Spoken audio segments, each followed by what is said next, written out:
আওয়াজটা একটু বাড়ান।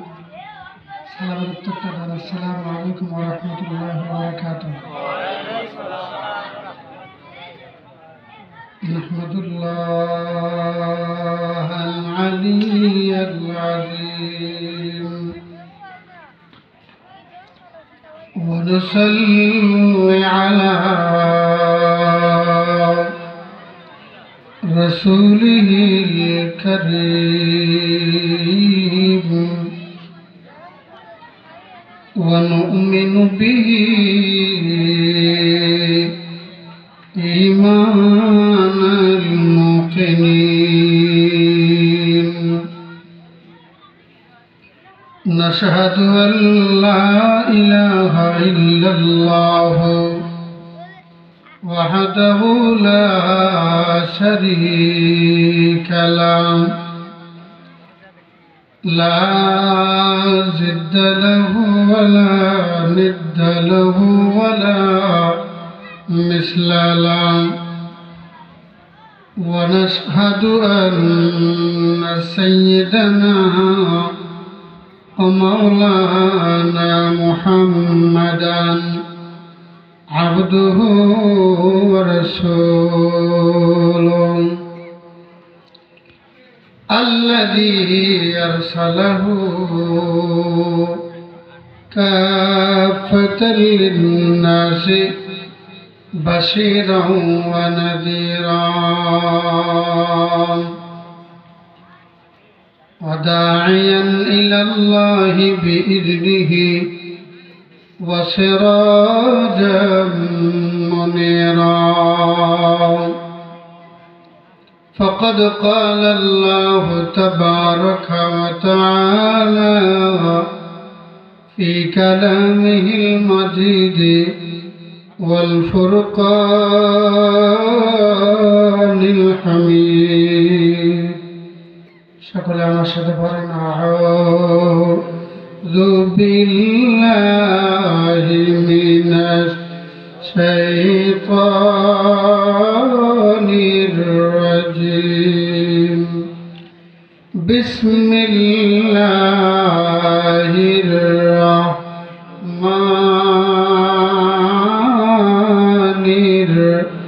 রাহিম ইয়া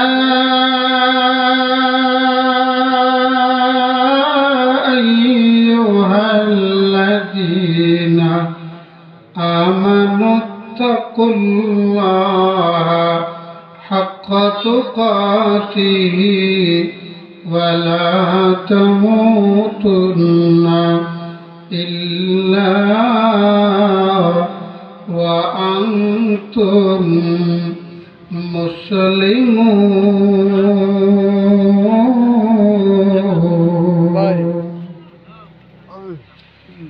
وقال النبي صلى الله عليه وسلم الكيس من دان نفسه وعمل لما بعد الموت والعاجز من أتبع نفسه هواها وتمنى على الله أو كما قال عليه الصلاة والسلام कर लिया तू नेवली बंदे हजार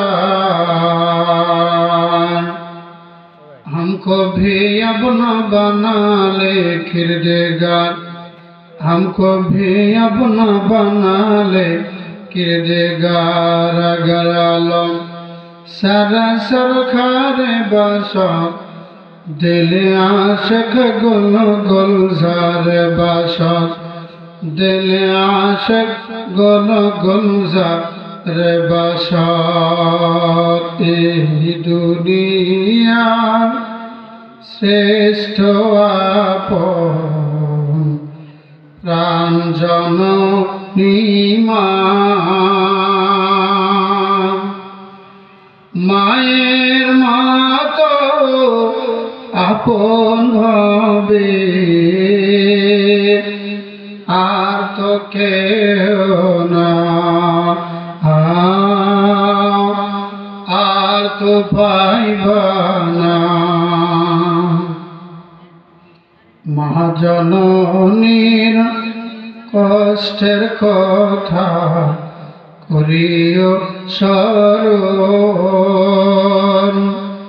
ক্ষয় করিয়া মোদের লাগি সোনারি জীবন।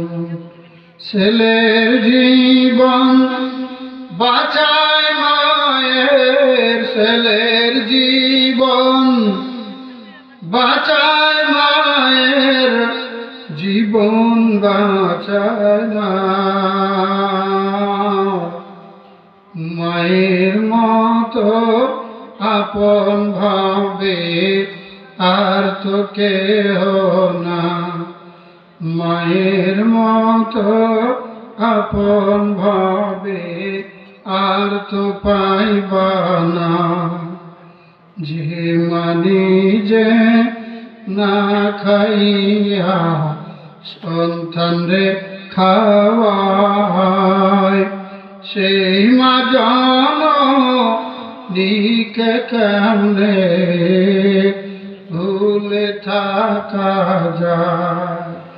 মা বাবাকে কষ্ট দিয়ে, মা বাবাকে কষ্ট দিয়ে আর কান্দায়ো না। মায়ের মতো আপন ভাবে আর তো কেহ না, মায়ের মতো আপন ভাবে আর তো পাইবা না। আদর্শ আগ দিয়ে বড় করবা বাবা, সেই মা বাবা কবরেতে কেন্দ্রে বুক ভাষায়। ওই মা বাবার জন্ম সন্তান, ওই মা বাবার জন্ম সন্তান কিছুই করল না। মায়ের মতো আপন ভাবে আর তো কেহ না, মায়ের মতো আপন ভাবে আর তো পাইবা না।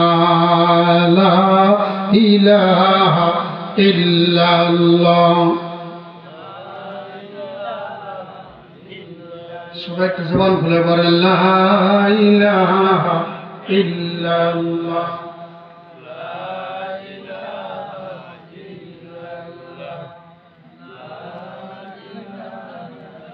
দিল জবানে তার নাম জপিলে, কার নাম? আল্লাহ। সবাই বলেন কার নাম? আল্লাহ। আওয়াজ দিয়ে বলেন কার নাম? আল্লাহ। দিল জবানে তার নাম জপিলে জান্নাতের দ্বার যাইবে খুলে। আল্লাহু আকবার বলেন। মাফ পাইবা তার গুনাহ খুশি হইবেন আল্লাহ তাআলা।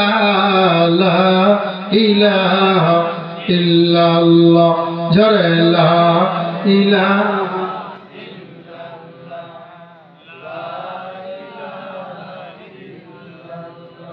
লা ইলাহা ইল্লাল্লাহ, লা ইলাহা ইল্লাল্লাহ। সবাই লা ইলাহা ইল্লাল্লাহ, লা ইলাহা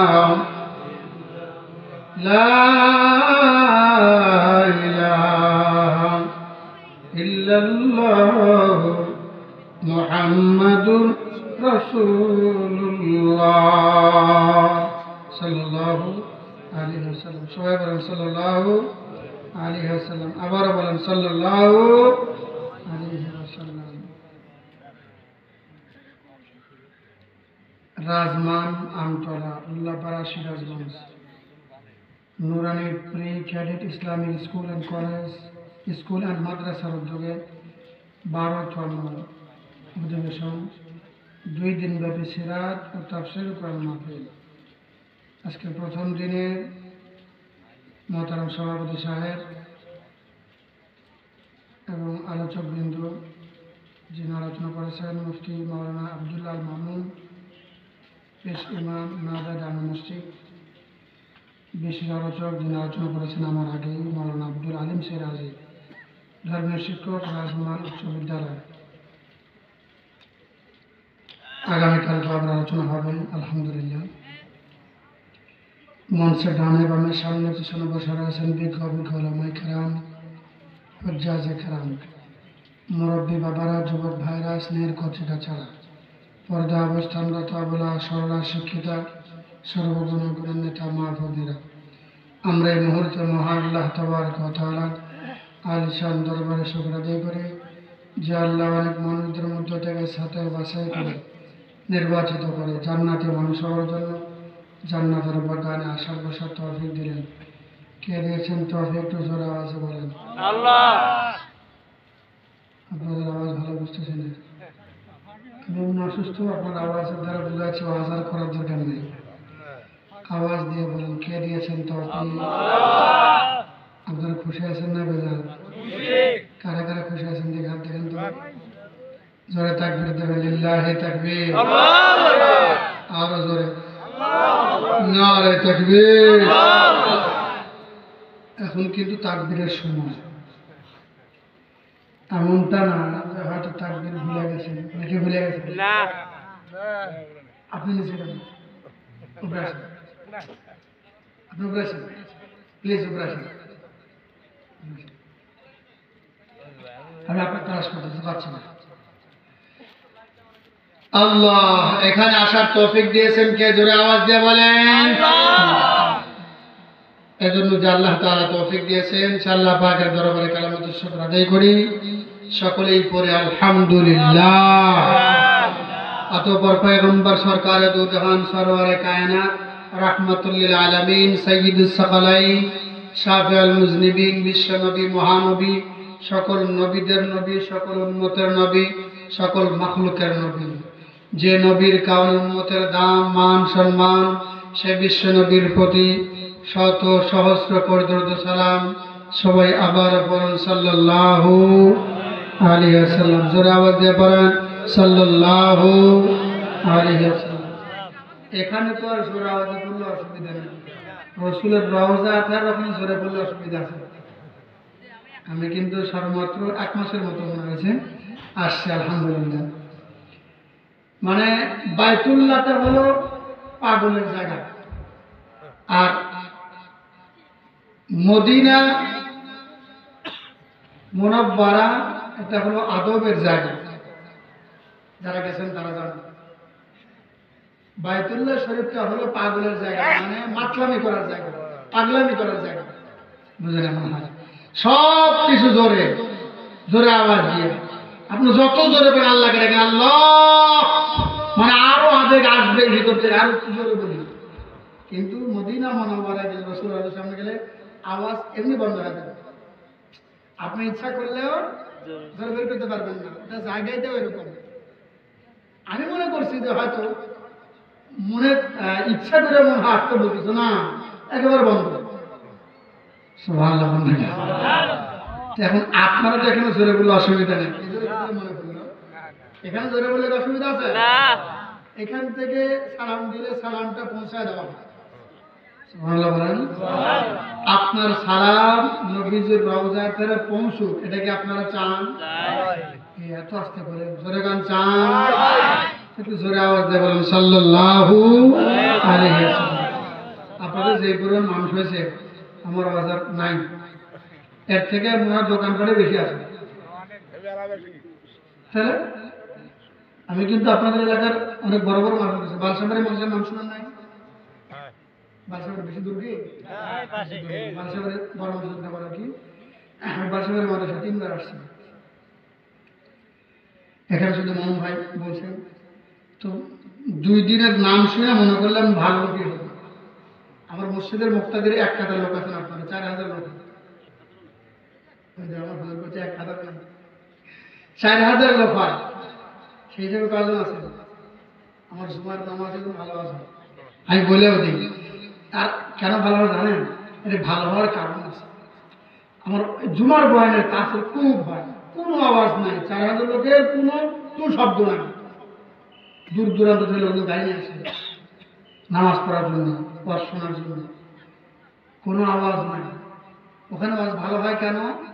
সেখানে যারা ওয়াজ শুনতে আসে তাদের নিয়তটা পাকা করে আসে, ওয়াজ ভালো মতো শুনবে। কথা বল না কেন? মসজিদে ঢুকে ওযু সহ না ওযু ছাড়া? কথা বল না কেন? এখানে আসছে ওযু সহ না ওযু ছাড়া? মসজিদে যারা ঢুকে তারা ওয়াজ শোনার নিয়ত ঢুকে, কেউ বিড়ি বাদাম খায় জোরে গান না?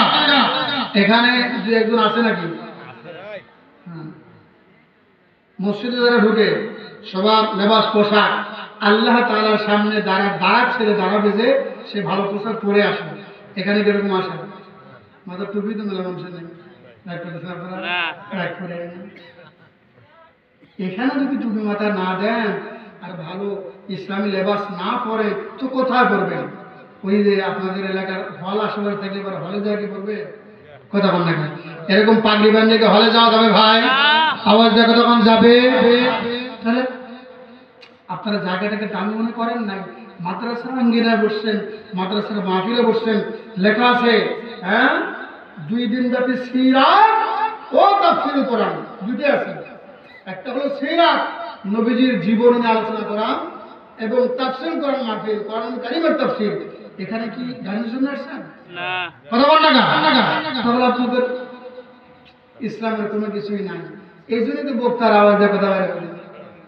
রোগী যেই রকম হবে আল্লাহ তাআলা ওই রোগী দেখে ডাক্তার সেরকম পাঠাবে। কথা বলেন ঠিক কিনা? রোগী যেই রকম, এতদিন করোনার রোগ ছিল না, করোনার টিকা আবিষ্কার হয়েছিল? কথা বানা হয়েছিল না? এখন করোনা হওয়ার কারণে করোনার টিকা আবিষ্কার হয়েছিল হয়নি? এখন যদি করোনা হয় ওই টিকা দিতে পারে কি পারে না? আগের থেকে বন্ধ করে দিচ্ছে। কথা বানা মানে বুঝাচ্ছে এটা, রোগের আবির্ভাব যেই রকম হবে ডাক্তারও সেই রকম হবে। আপনার রোগ হয়েছে হার্টের, আর আপনি দেখাবেন হাড়ের ডাক্তারের কাছে, কাজ হবে কি? জোরে যাবে কাজ হবে না। রোগ নির্ণয় করে সেই রোগের ডাক্তারের কাছে আপনার দেখালে কাজ হবে। তো আপনাদের অবস্থা দেখতেছি ওরকম নাই, এজন্য আমার অবস্থা হতো ভিন্ন রকম হয়। যে সমস্ত ভাইরা এখনো পর্যন্ত দোকান পাটে বসে আছেন, আমি আপনাদের উদাত্ত আহ্বান জানাচ্ছি, আমিও মুসলমান, আপনারা মুসলমান। আপনার বাড়ির পাশে এই নুরানি pre cadet Islami school and মাদ্রাসার উদ্যোগে প্রথম দিনের তাফসীর কোরআন মাহফিল, আজকের এই কোরআনুল কারীমের মাহফিল, এটা আপনার জন্য যেই কোরআন, আমাদের জন্য সেই কোরআন। আপনার জন্য যে আল্লাহ, আমার জন্য সেই আল্লাহ। আপনার জন্য যে রাসূল, আমার জন্য সেই রাসূল। সুতরাং আমরা এই মাহফিলের মধ্যে বসে থাকব, আর আপনার দোকান পাশে বসে থাকবেন। আমরা কিন্তু আপনাকে প্রকৃত নবীর উম্মত, আল্লাহর বান্দা, আল্লাহর প্রকৃত বান্দা মুসলমান হিসেবে আমরা দাবি করতে পারি না। আমাদের দাবি যদি করে সুযোগ দিতে চান, আপনারা দোকান পাশে বসে থাকলে হবে না। আমরা মুসলমানের সঙ্গে আপনারা বসে মুসলমানিত্বের পরিচয় দিতে হবে। নতুবা আপনারা যদি দোকান করে থাকেন, আমরা মনে করব আপনার এই অঞ্চলের মুসলমানের বন্ধুরা মুসলমান নামধারী ইহুদি নাসারার দালাল। ঠিক তবে ভিতরে বলেন, ওরা জান্নাতের বাগান লাগায় ওরা দোকান পাড়ে বসে আছে। কি মুসলমান? ওরা গরু খাওয়া মুসলমান। কেন ওরা প্রকৃত মুসলমান না? আগে আসেন, আগে আসেন। আমার মাথা গরম করে না, অসুবিধা আছে কিনা? আল্লাহ আল্লাহ তুমি কবুল করো, জোরে কান আল্লাহুম্মা আমিন। এজন্য ভাই আমি আপনাদের উদাত্ত আহ্বান জানাচ্ছি, 5 মিনিট সময় দিলাম। ভলেন্টিয়ার ভাইরা, আপনারা দোকানপাটে গিয়ে দোকানগুলো তাড়াতাড়ি বন্ধ করার ব্যবস্থা করেন।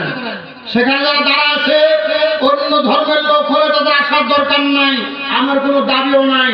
কিন্তু একটা মুসলমান যদি সেখানে থাকে, আপনারা চিহ্নিত করে নেবেন, তুই যদি মুসলমান হোস, তোর ধর্মের অনুষ্ঠান সেখানে হচ্ছে। হিন্দুদের পূজায় মুসলমানরা না গেলে হিন্দুদের পূজা ভালো হবে না, ঠিক বেশি চলবেন। আর মুসলমান ধর্মে ও দাবি করবে মুসলমান, ও আসতেই হবে যদি মুসলমানের রক্ত ও শরীরের মধ্যে থাকে, ঠিক বেশি করে বলেন। কি মুসলমানের বাচ্চা? আমি যদি একটু বড় করে কই, দোষ হয়ে হুজুরের কথা বলো না কেন? ও যে দলিল যে আসামি হচ্ছে, চুরি করলে তাকে চোর পাওয়া যায় না, এই কথা বলেন না কেন? তাহলে যে চুরি করবে তার চোর বললে দোষ কি? আমাদের অবস্থা হয়েছিল তাই। এই দোষের দেশে তুমি নির্দোষ কেন? এই জন্য তুমি আসামি। দোষের দেশে তুমি নির্দোষ কেন? এটা হলো আমার দোষ। আমি কথা কি বুঝতে পারছি আপনাদেরকে? এটাও কিন্তু একটা দোষ। খারাপের দেশে তুমি ভালো হয় থাকবে কেন? সেটাই হলো দোষ। কথা বলে লাগে ঠিক না? এই জন্য আল্লাহ সার দেয়, ছেড়ে দেয়। আমি আপনাদের কথা আহ্বান জানাচ্ছি, আপনারাও যদি বাঁচতে চান, মরতে কিন্তু সবারই হবে। কথা বল না, মরা সবাই লাগবে, কিন্তু মরণটা যেন ভালো ভালো। আমি দোয়া করি মরণটা যেন ভালো হয়, তাহলে আপনাদের জন্য ভালো।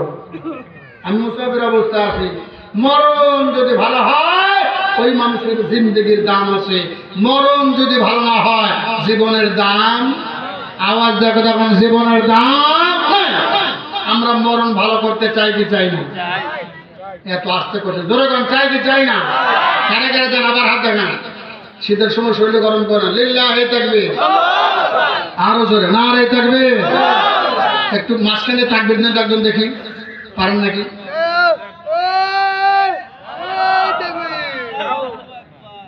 কেউ নাই?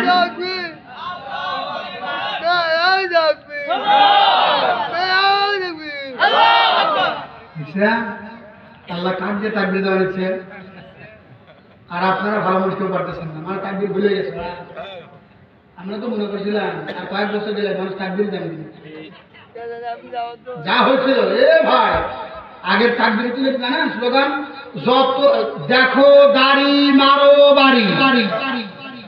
আমার তো সময় গেছে তো, দেখো দাড়ি মারো বাড়ি। আমি কি দেখি, গাড়ি সাইড দিয়ে কোন দিক দিয়ে ঘুরে গেছে আল্লাহ ভালো, দাঁড়িয়ে আছে। কথা বলো না কেন? আল্লাহ সহ্য করে। আপনার তো ভুলে গেছেন, দেখেন না, সব স্লোগান পারে কিন্তু ইসলামের স্লোগান দিতে জানে না। আর আমরা করছি মুসলমান। কি মুসলমান? কেউ তাকবীর জানেন না, অন্য তাকবীর জানেন না, অন্য স্লোগান জানেন না, কত স্লোগান আছে, কত রকমের কত স্লোগান, সেগুলো জানেন না। না, কিন্তু আল্লাহর জন্য স্লোগান দেওয়া শিখে। অমুক ভাইয়ের চরিত্র ফুলের মতো পবিত্র, নামাজ পড়ে না একত্র, এরকম স্লোগান কত দিচ্ছেন। কথা বল না ঠিক না? ইসলামের স্লোগান আপনাদের জানেন নাই। আমাদের তো মনে হয়েছিল, যে অবস্থা হয়েছিল, মানুষ মনে হয় আল্লাহু আকবার শব্দ ভুলেই যাবে। কিন্তু মনে রাখবেন, আল্লাহর আওয়াজ, আল্লাহর দ্বীন, কোরআনুল কারীম, আল্লাহর রহমত, আল্লাহ তাআলার দ্বীন, আল্লাহর দ্বীনকে কেউ বুলন্দ ছাড়া কেউ নিচে নামাইতে পারবে না। আল্লাহর নূর, প্রজ্বলিত নূরকে কেউ নিভাইতে পারবে না। মুখের ফুটকারে কঠিন কালো কেউ নিভাইতে পারে না। নিভাইতে কারা যাবে, তারাই নিভে যাবে। ঠিক করে ভিতরে বলেন, এটা হলো আমার আল্লাহর ওয়াদা। আল্লাহ বলেন, ইউরিদুনা লিইউতফিউ নূরাল্লাহি বিআফওয়াহিহিম ওয়াল্লাহু মুতিম্মু নূরিহি ওয়ালাউ কারিহাল কাফিরুন।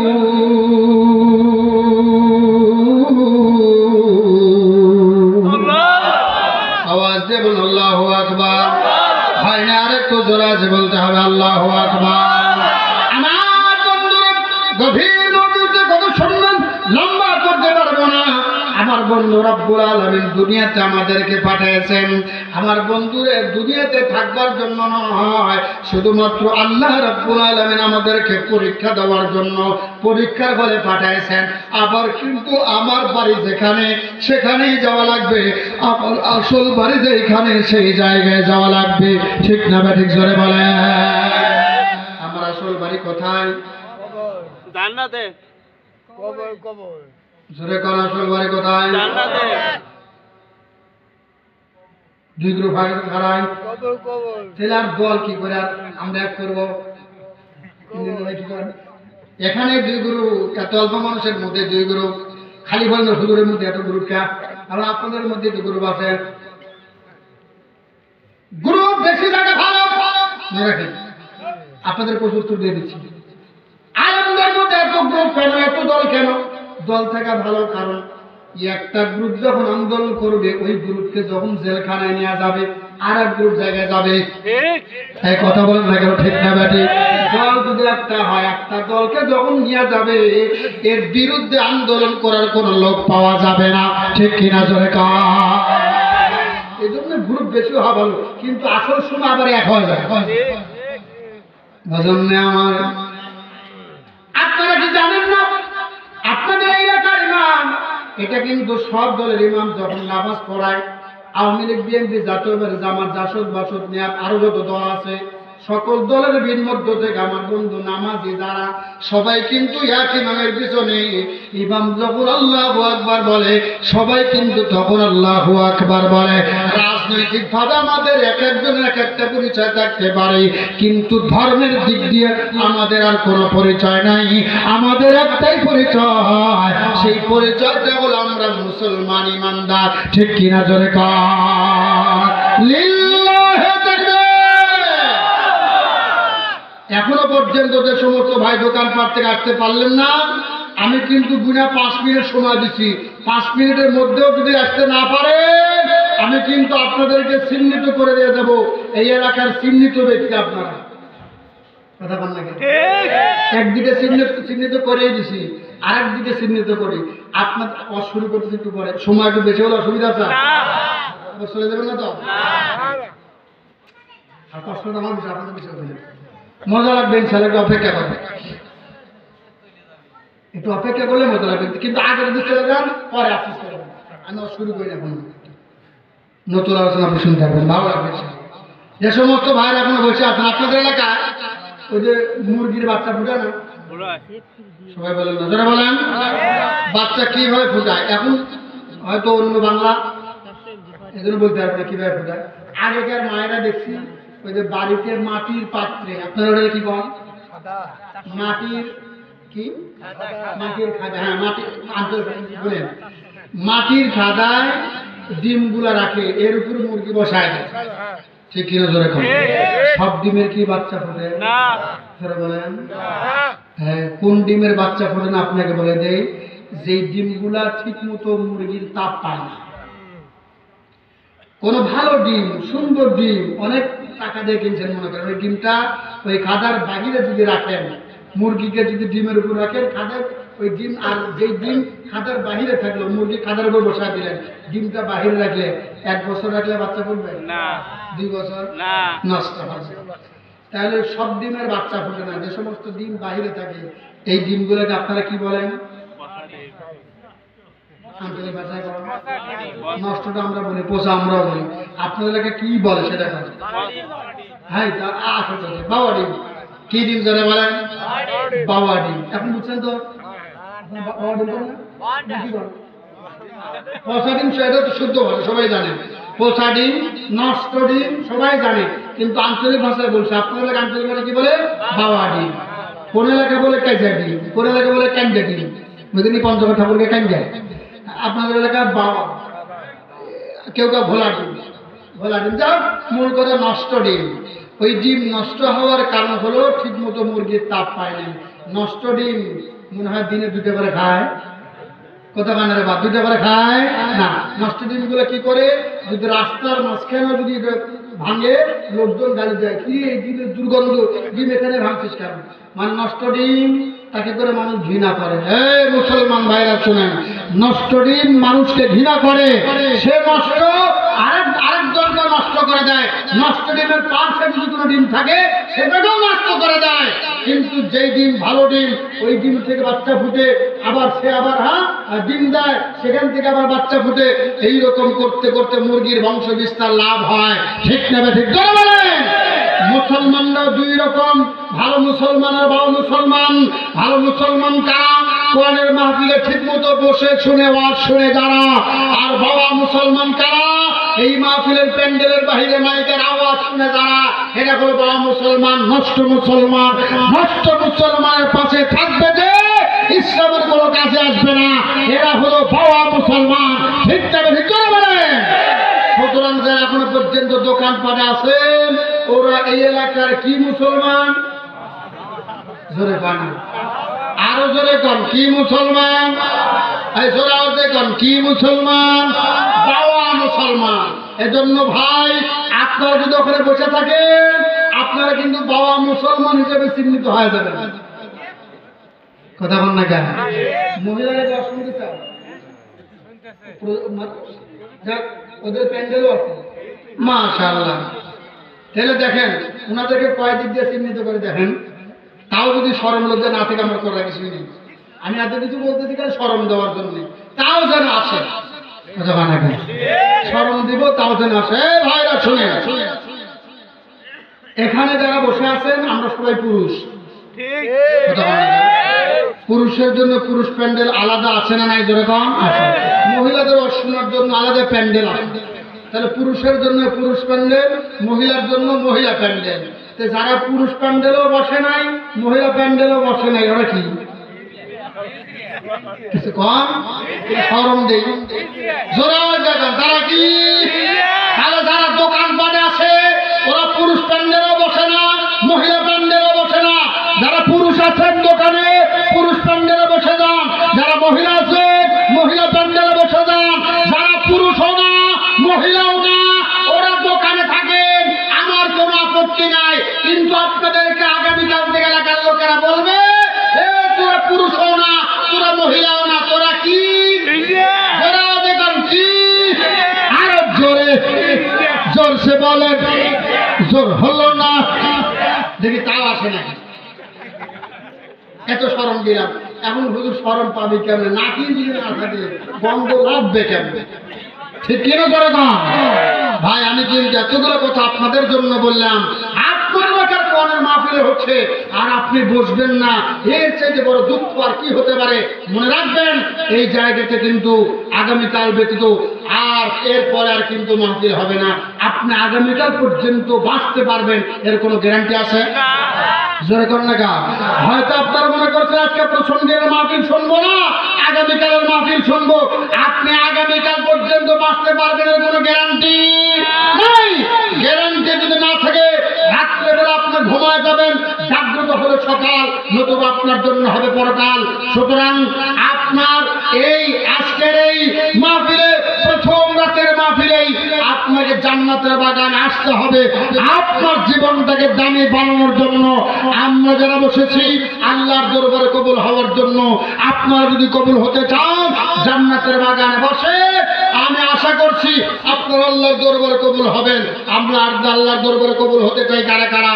আর একবার দুটো হাত দেখান, মাঝখান থেকে আবার তাকবীর দেন একজন।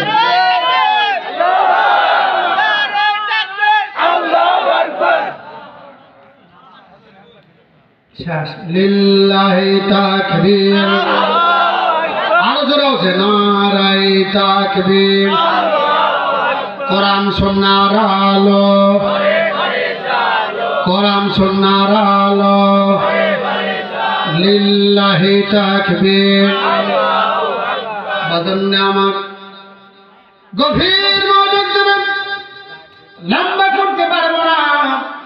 আমি যে কথা বলছিলাম, আমরা শুধুমাত্র এই জায়গার মধ্যে আসছি। আমার আসল বাড়ি হলো জান্নাতে। আমার বন্ধু, আমার আসল বাড়ি কিন্তু জান্নাতে। ঠিক কিনা জোরে বলেন? জান্নাত আমার বাড়ি কেন জোরে বলেন? কেন? জান্নাতে আমার বাবার বাড়ি আদম আলাইহিস সালাম। বাবার বাড়ি যদি জান্নাতে হয়, আমার বন্ধু সন্তানের বাড়িও তো জান্নাতে। ঠিক কিনা জোরে বলেন? আমার বাবার নাম কি? জোরে আওয়াজ দেখো তখন। আদম আলাইহিস সালাম কার বাবা? জোরে আওয়াজ দেখো তখন। ওটা মুখ ফুটে জোরে বলেন কার বাবা? সবার বাবা। এখনই ভাগ করে দিয়েছেন ভাই, সবার বাবা না। আপনি কি জানেন আপনি সবার দায়িত্ব কেমনে নিলেন? আপনি বলার কে সবার বাবা? আমার বাংলাদেশের মধ্যে এমন কিছু কোলাঙ্গার রয়েছে, ওরা কিন্তু আদম আলাইহিস সালামকে বাপ মনে করে না। ওরা মনে করে না মানুষের শুরু হলো আদম আলাইহিস সালাম, ওরা মনে করে মানুষের শুরু হলো বান্দর। ঠিক কিনা বলেন? এদেশের জাফর ইকবাল এবং তার সহপাঠী আরো অনেকগুলো আছে, তার ভক্ত কিছু আছে, তারা বলে মানুষের শুরু আদম না, মানুষের শুরু হলো বানর। ডারউইনের মতবাদে যারা বিশ্বাসী, ওরা মনে করে মানুষের শুরু আদম না, মানুষের শুরু বানর। আমরা বলতে চাই, জাফর ইকবাল তোমার অনুসারী যারা, তুমি সহ তোমার অনুসারীগণকে আমরা বলতে চাই, তোমার বাপ দাদা 14 গোষ্ঠী বানর হতে পারে, আমার মতো মুসলমানের কোন বাবা। আমরা যারা মনে করি আদম আলাইহিস সালাম প্রথম মানব, প্রথম মানুষ, আল্লাহ তাআলা বলেছেন সে আদম আলাইহিস সালাম হলো আমার বাবা। ঠিকটা ঠিক করে বলেন? আমরা মানুষের সন্তান, আমার বাপ দাদা মানুষ, তোমার বাপ দাদা বানর হতে পারে, আমাদের বাপ দাদা বানর নয়। ঠিকটা ঠিক করে বলেন? আপনারা এখনো বুঝতেছেন না এই যে নুরানি ফ্রিকার ইসলামী স্কুলের মাদ্রাসা কেন তৈরি করা হয়েছে? এটা বুঝতে হবে।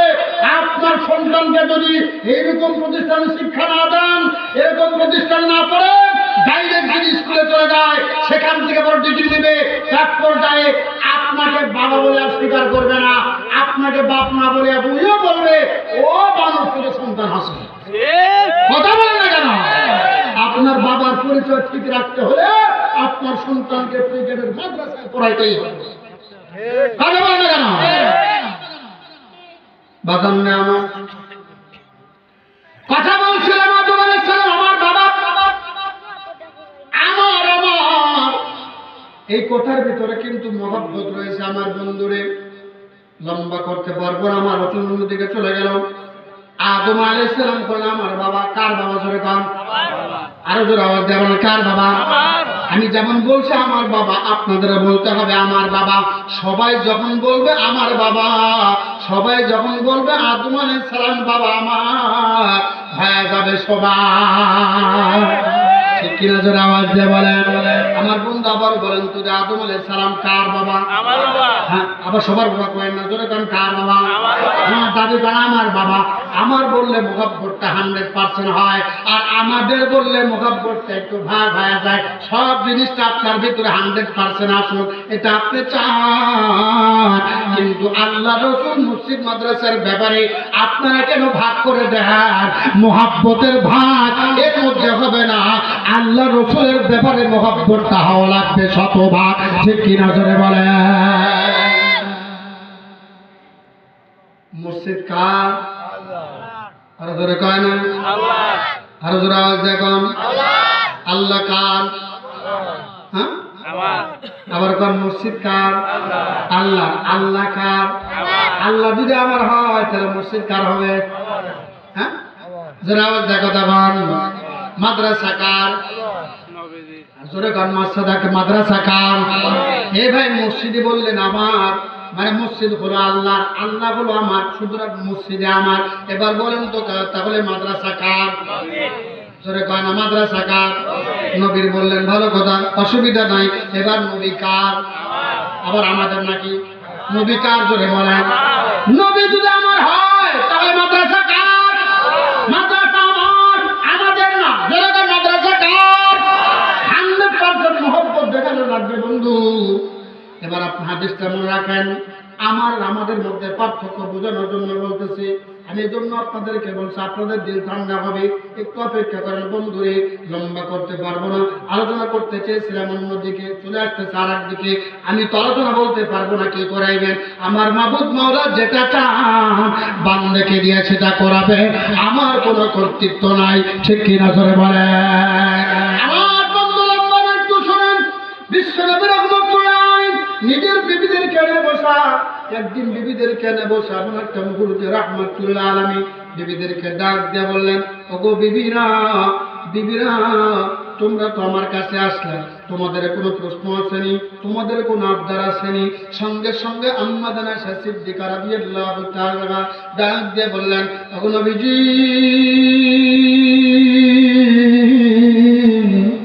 ওগো পয়গম্বর, ও ভাইরা, আমি যে কথা বলছিলাম, আমার জেহেনটা কিন্তু বিশ্ব নবীর রওজাতের দিকে চলে গেছে।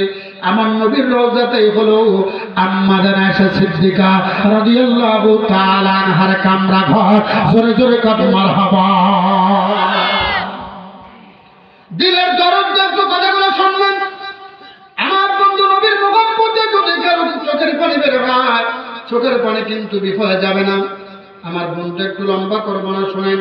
আম্মা আয়েশা সিদ্দিকা রাদিয়াল্লাহু তাআলা বিশ্বনবী রাহমাতুল্লাহ আলাইহিকে ডাক দিয়ে বললেন, ওগো নবীজি, ওগো পয়গম্বর, আমি আপনার কাছে একটা জিনিস জানতে চাই। নবীজি বললেন, আয়েশা রে, বলো দেখি তোমার কি প্রশ্ন, তুমি কি জানতে চাও? সঙ্গে সঙ্গে আম্মা আয়েশা সিদ্দিকা রাদিয়াল্লাহু তাআলা বললেন, পয়গম্বর, ওগো নবীজি, আমি জানতে চাই আপনি আপনার বিবিগণের মধ্য থেকে কোন বিবিকে বেশি ভালোবাসেন, একটু বলে। আল্লাহু আকবার। মা বোনদেরকে বলবো, কথাটা একটু দিল দিয়ে শোনেন। আপনাদের জন্যই কিন্তু আমি কথা বলছিলাম। বিশ্ব নবী রাহমাতুল্লাহ আলাইহি তখন ডাক দিয়ে বললেন, বিবিরা, আমি নবীরই সকল বিবিকেই বেশি ভালোবাসি। আম্মা আয়েশা সিদ্দিকা বলেন, পয়গম্বর, আমিও জানি আপনি সব বিবিকেই বেশি ভালোবাসেন, কিন্তু একটু হলেও বেশি কারে ভালোবাসেন, একটু বলেন তো দেখি। সঙ্গে সঙ্গে নবীর এইবার ডাক দিয়ে বললেন, আয়েশা রে, আমি সকল বিবিকেই বেশি ভালোবাসি। আম্মা আয়েশা সিদ্দিকা আবার বলেন, পয়গম্বর, সবাইকে বেশি ভালোবাসেন জানি, একটু হলেও বেশি ভালোবাসেন কারে, একটু আমাকে বলেন। মানে আম্মা আয়েশা সিদ্দিকা চাইতেছিলেন যেন তার কথা বলা হয়। আমার বন্ধু, যদি কারো একাধিক বিবি থাকে, দেখবেন ওই দুই বিবিকে একসঙ্গে নিলে আমার বন্ধু সবাই চাবে আমাকে একটু বেশি ভালোবাসুন। ঠিক কিনা জোরে কয়? নবীদের বিবিদের মতো মানুষ ছিলেন। আম্মা আয়েশা সিদ্দিকা যখন বললেন, রাহমাতুল্লাহ আলাইহি তখন ডাক দিয়ে বললেন, বিবিরা, আমি কোন বিবিকে একটু হলেও বেশি ভালোবাসি সেইটা আমি উত্তর দেব পরে। আগে আমি একটা প্রশ্ন করে দেখি, তোমরা প্রশ্নের উত্তর দিতে পারো কিনা। সঙ্গে সঙ্গে আম্মা আয়েশা সিদ্দিকা ডাক দিয়ে বললেন, পয়গম্বর, বলেন দেখি আপনার প্রশ্নটা কি। নবীর এইবার ডাক দিয়ে বললেন, বিবিরা, বলো দেখে আমি নবীজি স্বামী কার? সবাই তখন বললেন, আমাদের। এই আমাদের আর আমার মধ্যে পার্থক্যের জন্যই কিন্তু কথা বলছি। নবীজির সামনে সকল বিবিরা তখন ডাক দিয়ে বললেন, পয়গম্বর, আপনি স্বামী কিন্তু আমাদের স্বামী। রাহমাতুল্লাহ আলাইহির মাথাটা নড়াইলেন। আবার দ্বিতীয়বার রাহমাতুল্লাহ আলাইহি প্রশ্ন করলেন, ডাক দিয়ে বললেন, বিবিরা, বলো দেখি আমি নবীজি স্বামী কার? সঙ্গে সঙ্গে সবাই তখন দ্বিতীয়বার ডাক দিয়ে বললেন, পয়গম্বর, আপনি স্বামী হলেন আমাদের। নবীজি দ্বিতীয়বার মাথা নড়াইলেন। তৃতীয়বার এবার আবার নবীজি ও আমার বন্ধু বিবিদেরকে বোঝানোর জন্য বললেন, বিবিরা, বলো দেখি আমি নবীজি স্বামী কার? সবাই তখন ডাক দিয়ে বলে, পয়গম্বর, আপনি স্বামী আমাদের। কিন্তু আম্মা আয়েশা সিদ্দিকা তৃতীয়বার উত্তর দিলেন, পয়গম্বর, আপনি স্বামী হলেন আমার। আল্লাহু আকবার। এবার নবীদের মুখে হাসি দিলেন। নবীদের হাসি দেখিয়া আম্মা আয়েশা সিদ্দিকা রাদিয়াল্লাহু তাআলা খুশি হইলেন।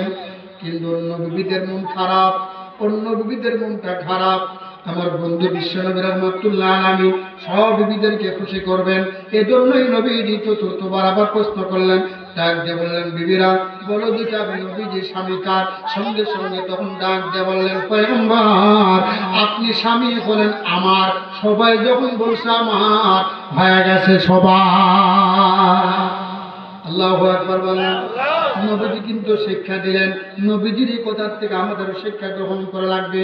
আমার বললে মহব্বত বেশি হয়, আমার বললে নবীজি খুশি হন, আমাদের বললে ওই রকম খুশি নয়। সুতরাং আমরাও আল্লাহ এবং রাসূলের ব্যাপারে আমাদের সব কিছুর মধ্যে বলবো আমার, তবে মহব্বতটা হবে 100%। দুনিয়ার জিনিসের ব্যাপারে আমরা বলি আমার, আখিরাতের ব্যাপারে আমরা কেন বলবো না এটা আমার? আমাদের দাবি করে লাগবে এটা আমার, ঠিক কিনা জোরে কার? তাহলে বলেন তো দেখি মসজিদ কার? জোরে আওয়াজে বলেন না কার? জোরে আওয়াজে কথা বল, মসজিদ কার? আমাদের বলবেন না, মসজিদ বলা লাগবে কার? জোরে বলেন। এই এলাকার লোকের শুধু আমাদের বলছে, এমনি মুক্তি হয় নাই। রহিমউদ্দিন মনে করছে মসজিদ আমাদের, এই জন্য আমি না গেল কলিমুদ্দিন যাবে। ফজর নামাজের সময় কলিমুদ্দিন মনে করছে মসজিদ তো আমাদের, আমি ছাড়া জসিমউদ্দিন যাবে। জসিমউদ্দিন মনে করছে মসজিদ তো আমাদের, আমি না গেল আব্দুল্লাহ যাবে। আব্দুল্লাহ মনে করছে মসজিদ তো আমাদের, আমি না গেল আব্দুর রহমান যাবে। সবাই মনে মনে চিন্তা করে মসজিদ তো আমাদের, আমি না গেল আর একজন যাবে, আমি না গেল আর একজন যাবে। দেখা যায় মসজিদে মুক্তাদি আমার বন্ধু মুসল্লি হাজির হয় না, কিন্তু ইমাম সাহেব মনে করে মসজিদ আমার, আমি না গেলে তো কেউ যাবে না। এজন্য ইমাম সাহেবের নামাজে মসজিদে কাজা হয় না। আপনার যদি উল্লাপাড়া বাজার করতে যায়, আসল নামাজের 20 মিনিট সময় আছে, তাড়াতাড়ি বলবে প্রয়োজনে বাজার থাক, আমি আমার মসজিদে গিয়ে হাজিরা দেওয়া লাগবে, মসজিদে গিয়ে নামাজ পড়াইতে হবে, কারণ মসজিদ হলো আমার, ওটা আমাদের মসজিদ বলে না। ইমাম সাহেব মনে করে মসজিদ আমার, এজন্য ইমামের নামাজের কাজা নাই। মুয়াজ্জিন মনে করে মসজিদ আমার, এজন্য মসজিদের ফজর নামাজে মুয়াজ্জিনের আযান কিন্তু বন্ধ হয় না। রাত্রিবেলা মুয়াজ্জিনের ঘুম নাই, কারণ মুয়াজ্জিন দাবি করে মসজিদ আমার, এজন্য মুয়াজ্জিনের নামাজের গাবি নাই। কিন্তু এলাকার লোকেরা, মসজিদের আশেপাশের লোকেরা, এরা মনে করে মসজিদ আমাদের, আমি না গেলেও হবে।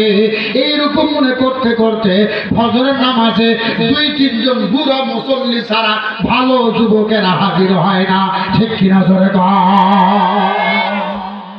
কথা কি ভুল বললাম? খালি কয়েকজন হাজির হবে তো বুড়া, এই কথা বললে কেন? কারণ এলাকার মানুষেরা মনে করে মসজিদ আমাদের, ইমাম আর মুয়াজ্জিন কিন্তু মনে করে মসজিদ আমার, আমার বললে মহব্বতটা বেশি হয়, নামাজও কিন্তু নষ্ট হয় না। এবার আপনারা তাহলে বলেন তো দিকে আজকের থেকে কি বলবেন? মসজিদ কার? আরো ধরে বল, মসজিদ কার? নামাজ পড়বে কি নাকি আমরা? আমরা বলেন না, জোরে বলে নামাজ পড়বে কে? আওয়াজ দেবেন না, নামাজ পড়বে কে? হাত দেখা। আল্লাহ তুমি কবুল করে জোরে বল আমিন। আমার বন্ধুরা, এবার তাহলে আপনারা মনে রাখেন, আমার বন্ধু কথা বলছিলাম, মসজিদ হলো আমার, নামাজ পড়বো আমি, ঠিক কিনা জোরে বল। কেউ যদি না যায় আমাকে যাওয়া লাগবে। কলিমুদ্দিন যদি মনে করতো আমার মসজিদ, কেউ যাবে না, আমাকে তো যাওয়াই লাগবে। আব্দুল্লাহ মনে করতো আমার মসজিদ, কেউ যাবে না, আমাকে যাওয়াই লাগবে। আব্দুর রহমান মনে করতো কেউ যাবে না, আমাকে যাওয়াই লাগবে, কারণ মসজিদ আমার, আমাকে যাইতেই হবে। দেখতেন ফজর নামাজে এই মসজিদে জায়গা হতো না, ঠিক কিনা জোরে বল। এবার বলেন তখন মাদ্রাসা কার? আর বলে কার মাদ্রাসা কার? মাদ্রাসা টেহা দিবে কে? আবার আমরা কি সবাই কর, টেহা দিবে কে? আমি এখন টেহা দিব, দেরি আছে, এখানে ওয়াজ করি, কি কর? আগে ওয়াজ করবে না, আওয়াজ করবো না নাকি আবার শুনে দেবেন? যদি পৌঁছে আমি এখন কালেকশন করবো, আজ না হলে ওয়াজ করেন, এবার ওয়াজ করার পর কালেকশন করবো, এই কর না, ঠিক না? মাদ্রাসা কার? আর বলে কার মাদ্রাসা কার? সন্তান দিবে কে? আল্লাহ বলে সন্তান দিবে। সন্তান দেবে কে? জোরে কান। এই মাদ্রাসা পড়ানোর জন্য সন্তান দিবে কে? হ্যাঁ জোরে কান। সন্তান দিবে কে? হ্যাঁ, এই মাদ্রাসা পড়ানোর জন্য টাকা দিবে কে? জোরে বলুন, আমিন। কইছে জোরে বলেন, আমিন। মাশাআল্লাহ, আল্লাহ যেন কবুল করেন, জোরে কান আমিন। আমার বন্ধুরা, আলোচনা একটু সামনের দিকে আগায় নেই। এই যে আপনারা কিন্তু কথা বলো, আমি কিন্তু যে কথাগুলো মাঝখানে রেখে দিলাম, এখনো পর্যন্ত কিন্তু পরিপূর্ণ বলি নাই। আমার বন্ধু লম্বা করতে পারবো না। বিশ্বনবী রহমতুল্লাহ আলাইহি সাহাবায়ে কেরামদেরকে নিয়ে বসাম, এমন একটা মুহূর্তে বিশ্বনবী রহমতুল্লাহ আলাইহি সাহাবায়ে কেরামদেরকে ডাক দিয়ে বললেন, সাহাবীরা ওগো আমার সাহাবীরা, তোমরা কি জানো তোমাদের সম্পর্ক কি আল্লাহর সঙ্গে আছে? সিদ্দিক আকবর রাদিয়াল্লাহু তাআলা ডাক দিয়ে বললেন, ওগো নবীজি, ওগো পয়গম্বর, আমার সম্পর্ক কি আমার মাওলার সঙ্গে আছে? নবীজি এবার ডাক দিয়ে বলল, আবু বকর, হ্যাঁ হ্যাঁ, তোমার সম্পর্ক আমার আল্লাহ তাআলার সঙ্গে ভালো মতোই রয়েছে। জোরে জোরে কান মারহাবা। নবীজিকে এবার আমি ডাক দিয়ে বললেন, না ওগো পয়গম্বর, দরুদ নবী, আমার সম্পর্ক আল্লাহর সঙ্গে ভালোবাসার সম্পর্ক কেমন রয়েছে? বিশ্বনবী রাহমাতুল আলামিন তখন ডাক দিয়ে বলেন, ও সাহাবী, তুমি কি জানো আল্লাহ যাকে ভালোবাসে তাকে ভালো কাজ করতে গিয়ে মুসিবতের মধ্যে ফালায় দেয়। ভালো কাজ করতে গিয়ে মুসিবতের মধ্যে ফেলায় দেয়। মুসলমান, আপনারা ভালো করে একটু দিল দিয়ে শুনবেন, ভালো কাজ করতে গিয়ে যদি মুসিবতের মধ্যে কেউ পড়ে যায় তাহলে বুঝবেন আল্লাহ তাকে ভালোবাসে। কিন্তু খারাপ কাজ করতে গিয়ে মুসিবতে পড়লে হবে না। খারাপ কাজ করতে গিয়ে মুসিবতে পড়লে বুঝবেন আল্লাহর সাথে ভালো সম্পর্ক নাই। কিন্তু ভালো কাজ করতে গিয়ে মুসিবতের মধ্যে পড়লে বুঝবেন আল্লাহর সাথে আপনার ভালো সম্পর্ক আছে। ঠিক কিনা জোরে কর। খালি মনে করেন না যে জেলখানা গেলে সবাই খারাপ হলো, এইরকম না। মনে রাখবেন বন্ধু, এদেশের কর্মকারীদের পাখি সর্বশ্রেষ্ঠ যেই মানুষটাকে বলা হতো আল্লামা শহীদ দেলোয়ার হোসেন সাইদি রহমতুল্লাহ আলাইহি, নির্দোষ মানুষকে যারা শহীদ করেছে সেই মানুষটাই কিন্তু বলেছিল এই দেশে যারা আলে মোহাম্মদের উপরে নির্যাতন করতেছে এক সময় তারা পালানোর জন্য গর্ত খুঁজে পাবে না। ওই মানুষটা কিন্তু এরকম দোষী ছিল না। উনি নিজে আল্লাহর কোরআন হাতে নিয়ে মাটি ছুঁয়ে বলেছিল ৭১-এর যুদ্ধে তার শরীরে কাদা লেগেছিল না, অথচ নির্দোষ মানুষকে দোষী বানায়া জেলখানার মধ্যে রাখছে, কষ্ট করেছে, বিপদে ফেলেছে। কেন? এটা বুঝেছে ওই মানুষের সাথে সম্পর্ক কার? আল্লাহ। আল্লাহর সাথে ভালো সম্পর্ক আছে নাকি নাই? আমরা তো খালি এই খালি কই, আমাদের কাছে পুলিশ আসলেই শেষ কথা বল নাকি? আমরা খালি কই আমার দিলে রবের ভয় আছে। রবের ভয় নাই, খালি রবের ভয়। রাগ করতেছেন কি? মরে দেখে পরে বুঝবেন আমি যে কথাগুলো বলছি বাস্তব কথা বলছি। আপনি যেই দল করেন করবেন, আপত্তি নাই, কিন্তু আপনি এমন কাজ করেন না যেটা নিরপরাধ মানুষ আপনার কথা অপরাধী, মানুষের সামনে প্রকাশ পাবে আসলে সে অপরাধী নয়। মিথ্যা অপবাদ দিয়ে আপনি কেন মানুষকে শাস্তি দিবেন? এটা আল্লাহ তারা সহ্য করে না। ঠিক যাবে, ঠিক করে বলেন। ভালো সম্পর্ক আছে নাকি নাই এটা বুঝতে হবে। আল্লাহ তাআলা বান্দাকে ভালো কাজ করতে গিয়ে মুসিবতের মধ্যে ফালায় দিলে বুঝবেন সম্পর্ক কার সাথে আছে। আরো জনে কার সাথে আছে? আপনারা কি জানেন এই মাহফিল করতে গিয়ে অনুমতি দিতে হয়েছে? এরকম হয় না আপনারা? কত জায়গায় হয়েছে, কত জায়গায় মাহফিল করতে গিয়েও বন্ধ হয়ে গেছে, এরকম অনেক জায়গায় হয়ে গেছে। কেন ভাই বুঝে আসে না? আপনার কি নামাজ পড়তে কোনো অনুমতি লাগে? কথা বলেন না কেন? কেন অনুমতি লাগে না? নামাজের অনুমতি দিয়েছেন কে? আল্লাহ। কিন্তু আপনি যদি নামাজের আবার অনুমতি দেন, খিরে বা এই কোরআনের মধ্যে একটা কথা ছিল, কত আলেমা বলার পরেও কেউ শুনে নেই। কারণ কার কথা কে শুনে? সরে না শুনে ধর্মের দোহাই। কথা বল না কেন? কি জীবন বাঁচানোর ভয়। মসজিদের মধ্যে যাওয়া যাবে না, খালি ঘরে বসে থাকো আর ফাঁকা ফাঁকা হয়ে দাঁড়াও। আবার মসজিদে গেলে ৪ থেকে ৫ জন। জুমার নামাজে কজন ছিল? ৫ জন না ৬ জন। আর যত পাকা তত ভালো। কিন্তু আমার তো মনে হয় যারা চাপাচাপি করে মসজিদে দাঁড়াচ্ছে একটা লোকও করোনায় মরেনি। আপনারা মরছে? মানুষ মরছে না? কৃষক মরছে? ওই সকালবেলায় ওই যে জমিতে হাল বয় না, কি বলে জমি প্রথম যে মাটি কাজু করে সেটাকে আমাদের অঞ্চলের ভাষায় বলে হাল বয়। বুঝলেন নাই? ওই টিলার দিয়া অথবা ট্রাক্টর দিয়া, আগে ছিল নাঙ্গল দিয়া, এগুলো যে হাল বয় যে এইরকম কৃষক শীতের দিনে খালি গায়ে জমিতে গেছে, পান্তা খায় গেছে। পান্তা বলেন না? পানি ভাতার পান্তা যেটাই বলেন, এই পান্তা খায় গেছে।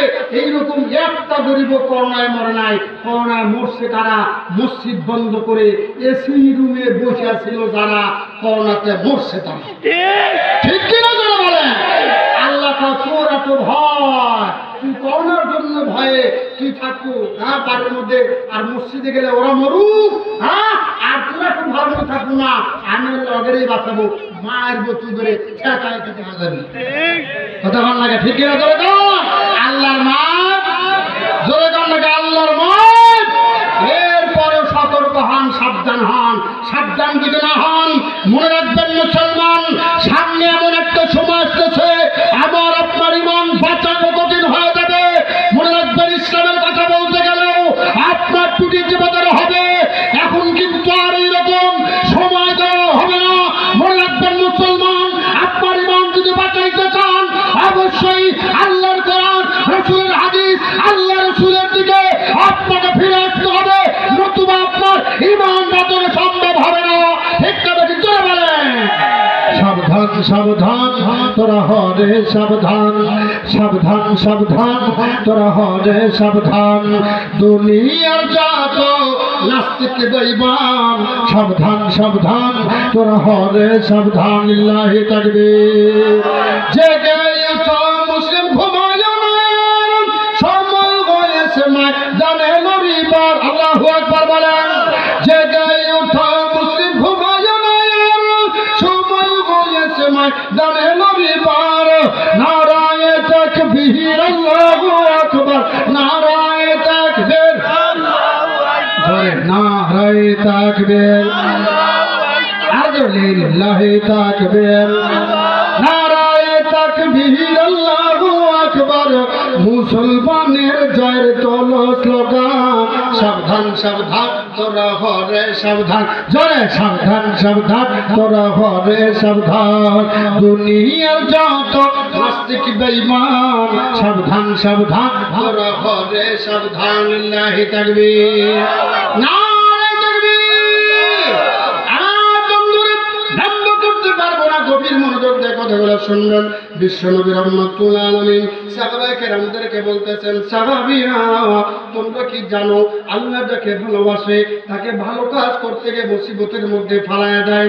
ওই মুহূর্তে আমার বন্ধু সাহাবীটা যখন কথা শুনলেন, কথা শোনার পর নিজের বাড়িতে চলে গেছেন। নিজের বাড়িতে যাওয়ার পর আমার বন্ধু বিবির কাছে হাদিসটা উপস্থাপন করলেন। বিবির কাছে ডাক দিয়ে বললেন, বিবি পয়গম্বর আলাইহিস সালাম আজকে হাদিসটা বর্ণনা করেছেন, আমার কাছে বলে দিয়েছেন আল্লাহ যাকে ভালোবাসে তাকে ভালো কাজ করতে গিয়ে মুসিবতের মধ্যে ফালায় দেয়। কার কাছে বলে? বিবির কাছে। আওয়াজ বুঝতেছেন আমার? শোনাবে তো? জোরে বলেন কার কাছে বলে? সাহাবী যখন বিবির কাছে বললেন, নবীর সুন্দর সুদর্শন সাহাবী, স্ত্রীটাও বড় সুন্দর, যে বিবাহটা পয়গম্বর রাহমাতুল আলামিন নিজেই পড়ায় দিয়েছেন, এমন একটা বিবির কথা বলছি বাজার নিয়ে আমার অন্যদিকে মন দেবেন না। ওই মুহূর্তের মধ্যে বিবি তখন ডাক দিয়ে বললেন, স্বামী গো পয়গম্বর বলেছেন আল্লাহ যাকে ভালোবাসে তাকে ভালো কাজ করতে গিয়ে মুসিবতের মধ্যে ফালায় দেয়। এই হাদিসটা শোনার পরে কয়েকদিন যখন অতিবাহিত হয়ে গেছে, হঠাৎ একদিন দেখা গেল স্বামী বেচারা অসুস্থ হয়ে গেছে। স্বামী আমার বন্ধু অসুস্থ হওয়ার পরে বিছানায় শুয়ে গেছে। এবার বিবি স্বামীর সেবা যত্ন করে, সেবা যত্ন সংক্ষিপ্ত করে বলছিলাম বা করবো না, সেবা যত্ন করতে করতে এক পর্যায়ে ডাক দিয়ে বলল, স্বামী ডাক দিয়ে বলতেছে, বিবি ভগবানের বিবি তুমি কি আমার একটু খেদমত করতে পারবা? খেদমত যদি করতে পারো তাহলে আমি তোমার কাছে বলবো। সঙ্গে সঙ্গে বিবি ডাক দিয়ে বলে, স্বামী গো আমি আপনার খেদমত করবো না কেন? আপনার খেদমতের জন্যই তো রব্বুল আলামিন আমাকে আপনার বিবি হিসাবে আল্লাহ তাআলা কবুল করেছে। জোরে জোরে কর মারহাবা। আমি আপনার খেদমত করবো না তো কার খেদমত করবো? মানে বিবি খেদমত করবে স্বামীর। আপনাদের এলাকার বিবিগুলোকে স্বামীর খেদমত করতে চায়, কত হয় না গান? হে মা বোনেরা, একটা মানুষ আপনাদের পক্ষে কথা বললো না, মনে হয় আপনারা স্বামীর খেদমত করেন না, এজন্য আপনাদের ব্যাপারে কিন্তু কেউ বলে নাই। বিবিরা কি স্বামীর খেদমত করতে চায়? কিন্তু কর না গান, তাছাড়া বাড়িতে গেলে পরে বিছানা আলাদা করে দেবেন, সকালবেলা ভাত কিনে খেতে দেবেন। শুনে আপনার ইমান সব বইয়ের হাতে, কথা শোনা স্বামীর ইমান কার হাতে? ইমান কার হাতে? ধরে দাও বিবির হাতে খালি ভাত রান্না করে দিয়েছে। যেহেতু গতকালকে জামালউদ্দিন রব্বানী হুজুর আসছিল, উনি জিজ্ঞাসা করছে বিবিরা কি খেদমত করে। আমার স্বামী তো মাহফিলের মধ্যে আসছিল, আমার স্বামী যেহেতু বলে নাই, আজকে স্বামীর ইমাম শুধু দিই। এই জন্য তাড়াতাড়ি পান বিবিরা কি খেদমত করে। হ্যাঁ জোরে কান নাই খুঁজে জোরে কান খেদমত করে। শরম পায়, খেদমত যদি না করে কতটুকু বলবে যায় হুজুরের সামনে আমাকে যেহেতু ভালো বলেছে, বাস্তবিক আমি খেদমত করতাম না, তারপরও যেহেতু আমার ব্যাপারে ভালো বলেছে, বুঝে গেল আমার স্বামী খারাপ না, আমার স্বামী ভালো। জোরে আওয়াজ এখন খেদমত করে।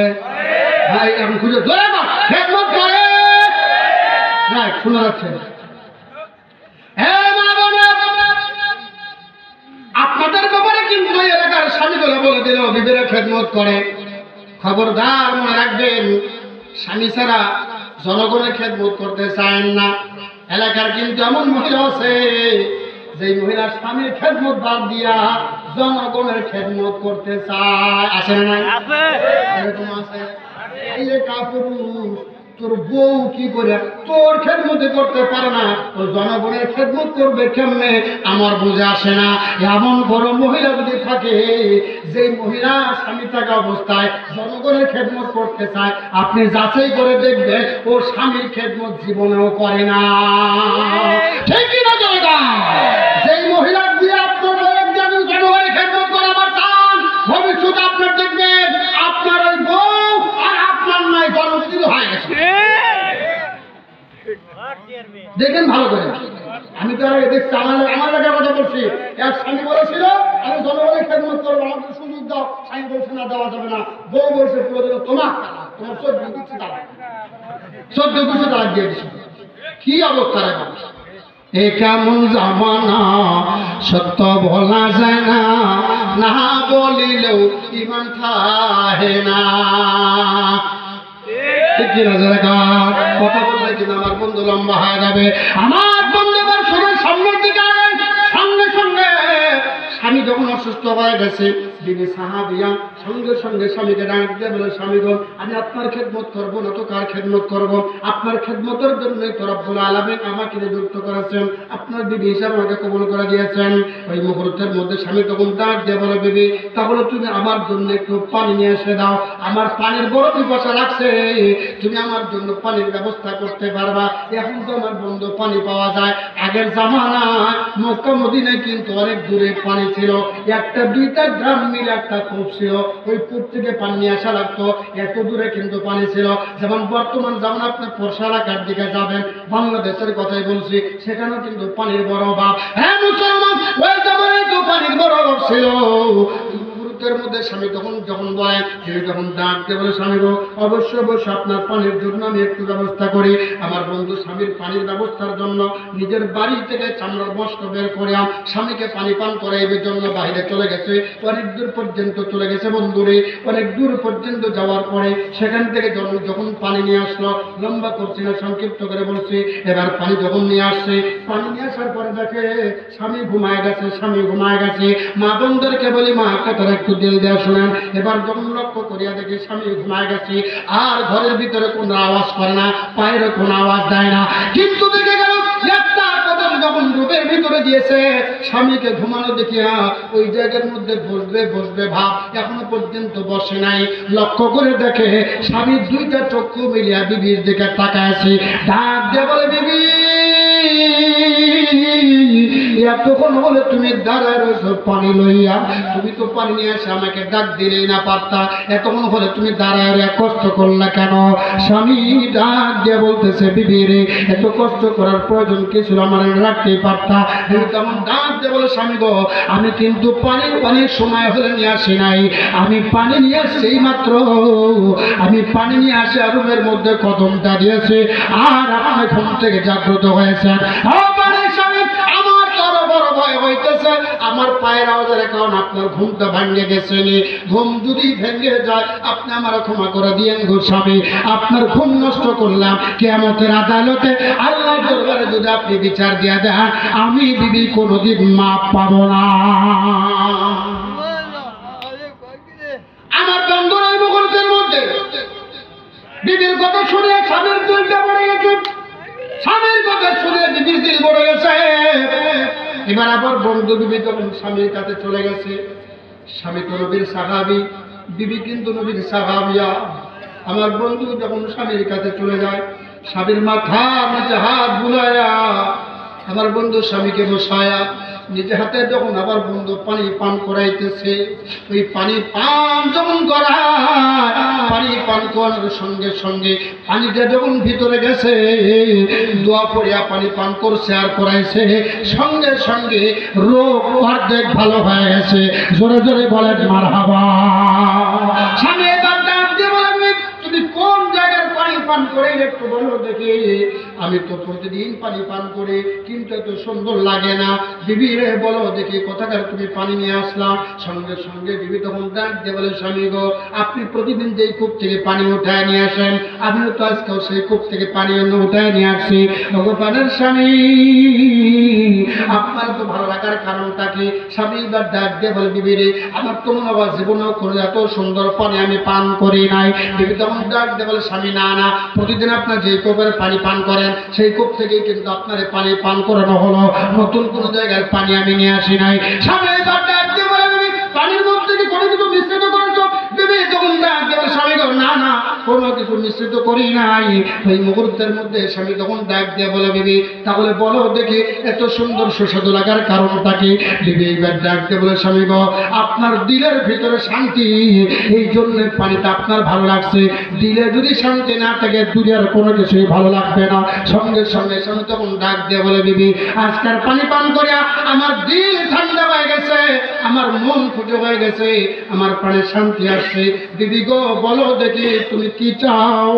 আজকে তুমি আমার কাছে যা চাবে, আমি স্বামী তোমাকে তাই দিয়ে খুশি করব।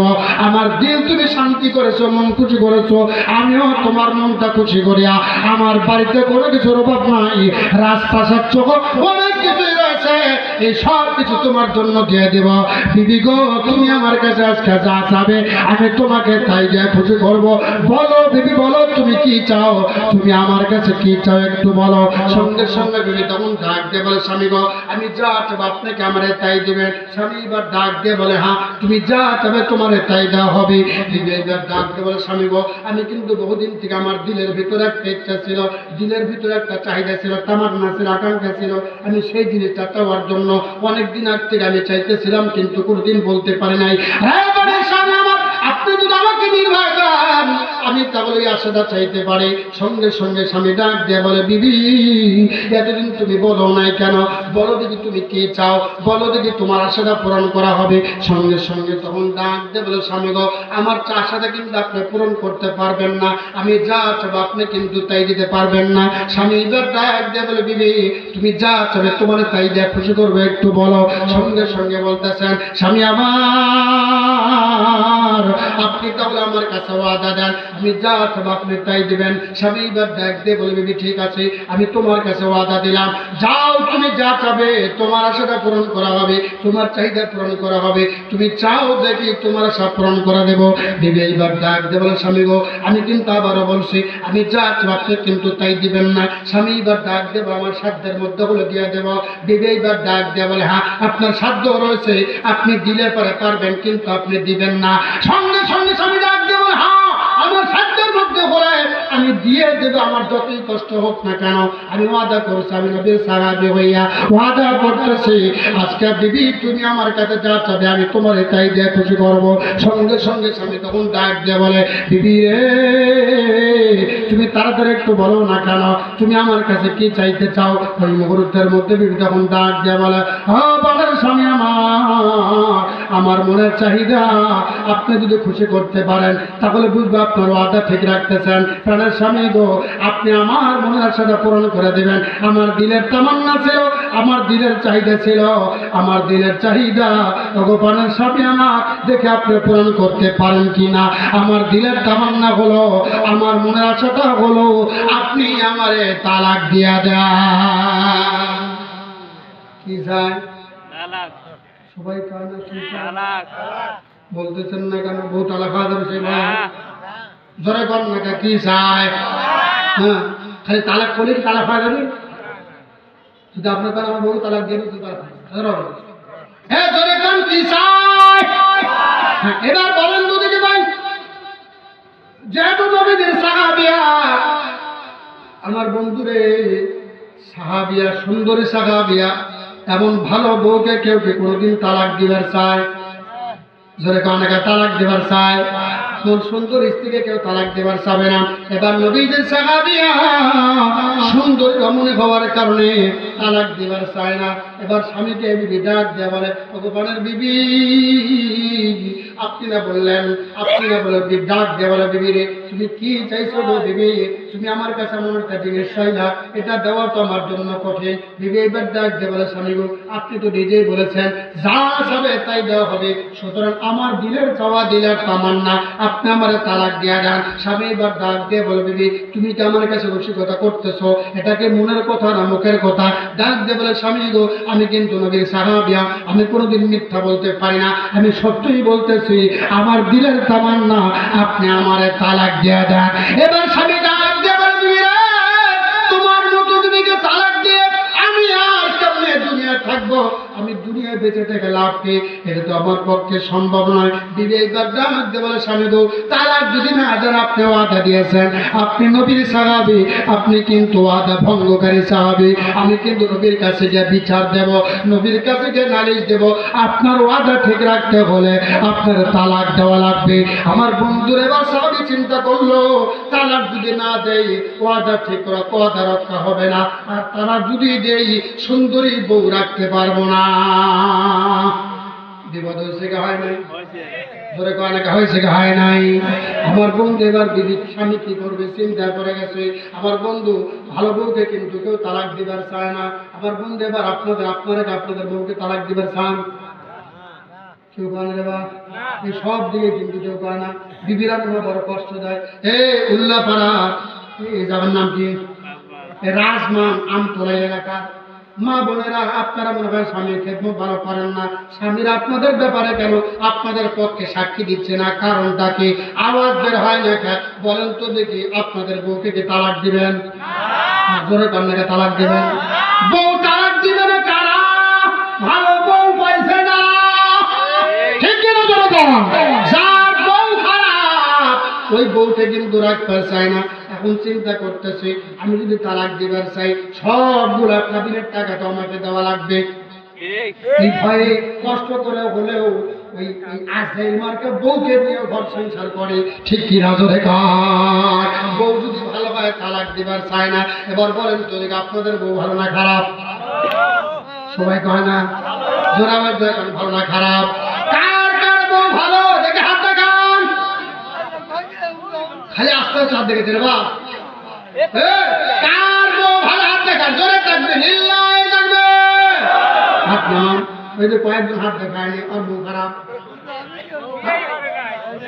ও মানে বউ হাত দেখাবে। তাহলে কার বউ খারাপ দেখি দু একজন থাকে হাত দেখান।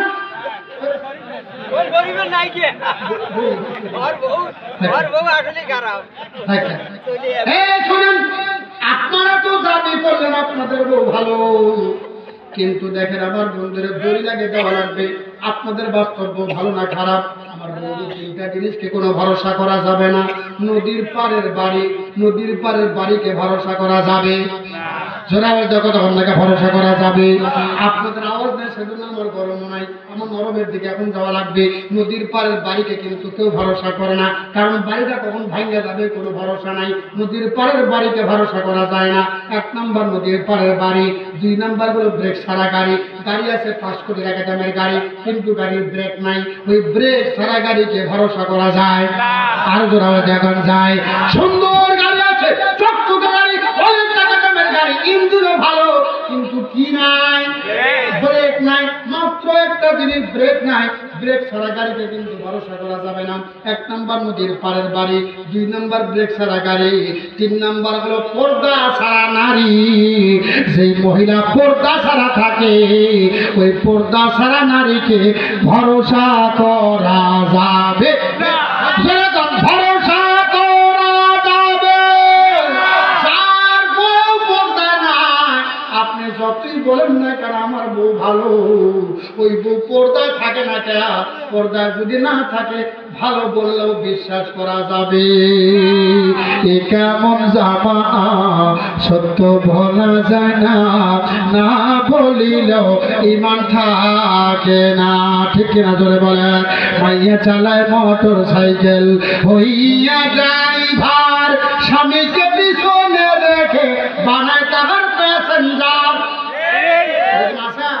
আমি নিজে দেখছি তুমি লেখছি, কিন্তু অন্য কাউরে যাচ্ছি না, নিজে দেখে লেখছি, সুর দিয়ে বাঁচাই বলতেছি। মাইয়া চালায় মোটর সাইকেল হইয়া ড্রাইভার, স্বামীকে পিছনে রেখে বানায় তাহার প্যাসেঞ্জার। হাইরে কি জামানা, ওদের লজ্জা লাগে না, এসব কথা বললে তাদের সহ্য হয় না। এ কেমন জামানা সত্য বলা যায় না, বলুন সবাই। এ কেমন জামানা সত্য বলা যায় না, না বলিল ইমান থাকে না। বলেন না বলিল ইমান থাকে না। আবার দেখো কত যুবক মোদের দেশে দেখা যায়, দৌড়ে সারা শালিকে নিয়ে মোটর সাইকেল চালায়। ঠিক কিনা বলবেন? মনে হলো পার নাই বউবাদের শালিকে নিয়ে মোটর সাইকেল ছোট বাসে নাই। কথা হন না কেন? মা বোন ভালো করে শুনেন, আপনার বোনকে যদি আপনার স্বামীর সঙ্গে দিয়ে দেন, বোন যদি বালেগা হয়, তখন আপনি আর আপনার তার বউ থাকবেন না, আপনার বোনও বউ হয়ে যাবে। কঠিন কথা। বাপ মা খবরদার দিবেন না, বলবেন বউ তো বউ নিয়ে থাকুন, খবরদার শাড়ির দরকার না। আবার দেখো কত মাইয়া, আবার দেখো কত যুবক ওদের দেশে দেখা যায়, বউরে সাদা শালিকে নিয়ে মোটর সাইকেল চালায়। আবার হোটেলে বসে হরেক খাবার খায় যে কষে, বউরে সে যায় এমন খাবার কভু খাওয়ায় না। ঠিক কিনা জোরে গান। বিশেষ করে এরকম হয়, তোর বোন আসছে, বাস আমি ওর শোডাউন দিয়ে আসি, তুই একটু ভালো করে কষ্ট করে রান্না কর। ও শোডাউন দিতে যায় উল্লাপাড়ার সবচাইতে বড় যে হোটেল আছে, দামি হোটেল, ওই হোটেলে বসে সুন্দর মতো খাওয়াবে আর কবে সদিনার খালা খবরদার খবরদার তোর বোনকে যেন বলিস না, বললে কিন্তু অসুবিধা আছে। মানে জীবনও ও নিয়ে যা খাওয়ায়নি, শালিক যে এরকম খাওয়ায় বউ এরকম খাওয়ায় না। এরকম দেশের যুবক আছে না? খবরদার এরকম কাজ করা যাবে না। ঠিক কিনা বলে দাও? তাহলে দোষ দুইজন আছে, খালি পুরুষের দোষ তা না, খালি মহিলার দোষ তা না। আবার দেখো কত মাইয়া মাথার চুল শর্ট করে, আসেন নাই? এদিক কাটে এদিক কাটে, কত রকমের কাটিং, পপ কাটিং, বক কাটিং, পপ কাটিং। আবার কেউ এদিক থেকে মারে একটা খোপা, মারে খোপা। আছে নাই? আবার দেখো কত মাইয়া মাথার চুল শর্ট করে, পুরুষেরই শার্ট পরিয়া নিচে চাপা প্যান্ট পরে। ঠিক না বলেন? নিচে চাপা প্যান্ট পরে, রাস্তা দিয়া চলে ফিস ফিস, যুবকেরা দেখে দেশি, ওদের জালে রাস্তাঘাটে চলা যে যায় না। এ কেমন জামানা সত্য বলা যায় না, না বলিল ইমান থাকে না। ঠিক কিনা জোরে বলেন। আমার বন্ধুরে রাত করলেও করে কিছু নেই, রব্বুল আলামিন ডাক দিয়া বলো করনা ফি বুয়ুতিকুন্না ওয়ালা তাবাররাজনা তাবাররুজাল জাহিলিয়াতিল উলা।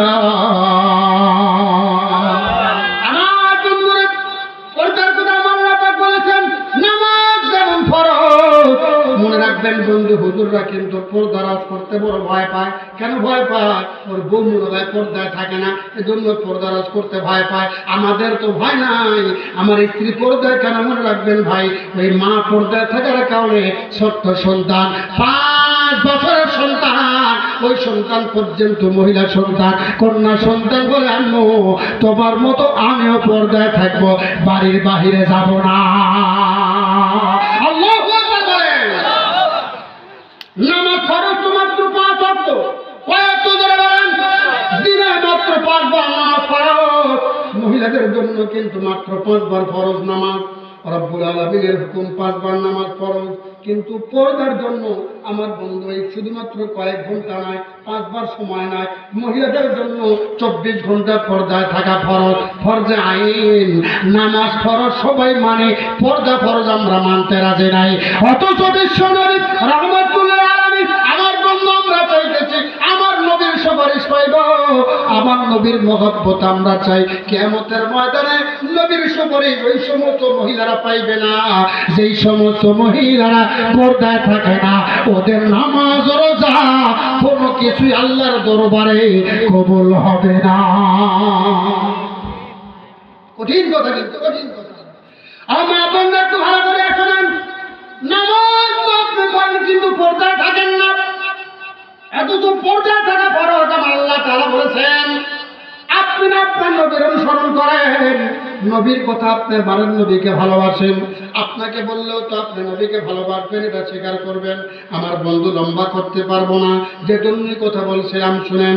বিশ্বনবী রাহমাতুল্লাহ আলামিন ডাক দিয়ে বলেন, হে দুনিয়ার মানুষেরা মনে রাখিও, আল্লাহ রাব্বুল আলামিনের কালামের সঙ্গে যার সম্পর্ক হবে ওই মানুষের সম্পর্ক ডাইরেক্ট আল্লাহর সঙ্গে হয়ে যাবে। জোরে জোরে কান মারহাবা। আমার বন্ধু একটা জিনিসের সঙ্গে যেই মানুষের সম্পর্ক হবে ওই মানুষ মরতে দেরি, আল্লাহর দরবারে জান্নাতে যেতে দেরি নাই। আমি কিন্তু শুরুতেই কথা বলছিলাম, প্রথম দিকে কথাটা ওই দিকে টানতে চাইছিলাম কিন্তু বলতে পারছিলাম না। এইমাত্র সময় এসে গেছে, আমার বন্ধুরা বলছিলাম 4টা জিনিসের সঙ্গে সম্পর্ক রাখলে মরতে দেরি, জান্নাতে যেতে দেরি নাই, ওই মানুষের মরণটা ভালো হবে। মরণ ভালো হওয়ার জন্য কিন্তু আমি কথা বলছিলাম বন্ধু, যার মরণ ভালো হবে তার জিন্দেগির দাম হবে। মরণ যদি খারাপ হয় ওই মানুষের জীবনের কোনো দাম নাই। কাফের ঘরে জন্ম নিয়ে ইমানদার হয় যদি মারা যায় ওই মানুষ জান্নাতে যাবে, আর মুমিনের ঘরে জন্ম নিয়া নবীর ঘরে জন্ম নিয়া আমার বন্ধু যদি বেঈমান হয়ে মারা যায় সে কিন্তু জাহান্নামে যাবে। বোঝা গেল মরণটাই হলো আসল। মরণ কিন্তু ভালো হওয়া লাগবে। মরণ ভালো হবে আপনার 4টা জিনিসের মাধ্যমে। 4টা জিনিসের সঙ্গে আপনার ভালো সম্পর্ক রাখা লাগবে। 4 জিনিসের সাথে যদি আপনার ভালো সম্পর্ক হয় আপনার মরণটা ভালো হয়ে যাবে। তার মধ্যে 1 নাম্বার হলো তাআল্লুকে কালামুল্লাহ, আল্লাহর কালামের সঙ্গে সম্পর্ক রাখা। যেই মানুষ আল্লাহর কোরআনের সঙ্গে সম্পর্ক রাখবে ওই মানুষের মরণটা ভালো হবে। কারণ কি জানেন বন্ধু, এই কোরআনুল কারীম যেই জায়গায় লাগে সেই জায়গায় দামি হয়ে যায়। জোরে জোরে কান মারহাবা। এই কোরআন যে পাহাড়ে নাজিল হয়েছে সেই পাহাড়টা দামি, কোরআন যে রাতে নাজিল হলো সেই রাতটা দামি হয়ে গেছে। কোরআন যেই মাসে নাজিল হয়েছে সেই মাসটা আমার বন্ধু দামি হয়ে গেছে। রব্বুল আলামিন ডাক দিয়ে বলেন, শাহরু রমাদান আল্লাযী উনজিলা ফীহিল কুরআন হুদাল লিন-নাসি ওয়া বাইয়িনাতিম মিনাল হুদা ওয়াল ফুরকান।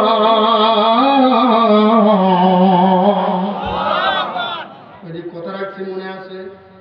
ভুলে গেছেন মনে হয়? স্বামীর কাছে কি চাইছে? কথা বলেন না কেন? তালাক যদি দেয় সুন্দরী বউ হারাবে, তালাক যদি না দেয় ওয়াদা ভঙ্গ হয়ে যাবে। নবীর সাহাবী ওয়াদা ভঙ্গ করতে পারে না, আবার সুন্দরী বউকেও হারাতে চাবে না। ঠিক কিনা জোরে কর? এটাকে শোনা লাগবে না? শুনবেন কারা কার হাত দেখেন তারা? জোরে থাকবে, লিল্লাহি তাকবীর। সামনের দিকে তাকান আমার বন্ধু, শোনেন। বলছিলাম যে জন্য এই কোরআনুল কারীমের সঙ্গে যার সম্পর্ক হবে ওই মানুষটা আমার বন্ধু দামি হয়ে যাবে। কোরআনুল কারীম যে রাতে নাজিল সেই রাতটা দামি, আমার বন্ধু যে মাসে নাজিল মাসটা দামি, আমার বন্ধু যেই পাহাড় নাজিল সেই পাহাড়টা দামি। এই কোরআনুল কারীম যে সিনায় থাকবে ওই সিনা আল্লাহর দরবারে লৌহে মাহফুজের মতো দামি হয়ে যাবে। জোরে জোরে কান মারহাবা। বিশ্বনবী রাহমাতুল্লাহ আলাইহি যখন সাহাবায়ে কেরামদেরকে এই কথাটা বলতেছিলেন, কোরআনুল কারীম সবটাই যে দামি, দামি কোরআনের সঙ্গে তোমাদের সম্পর্ক রাখো। আমার বন্ধু সাহাবায়ে কেরাম ডাক দিয়ে বললেন, ওগো নবীজি এই কোরআনের সঙ্গে আমরা সম্পর্ক রাখবো কেমনে? নবীজি ডাক দিয়ে বললেন, কেউ সম্পর্ক রাখবে তেলাওয়াত করিয়া, আবার কেউ সম্পর্ক রাখবে এই কোরআনুল কারীমের হেফাজত করিয়া। আল্লাহ বলেন, ইন্না নাহনু নাযালনা যিকরা ওয়া ইন্না লাহু লাহাফিজুন।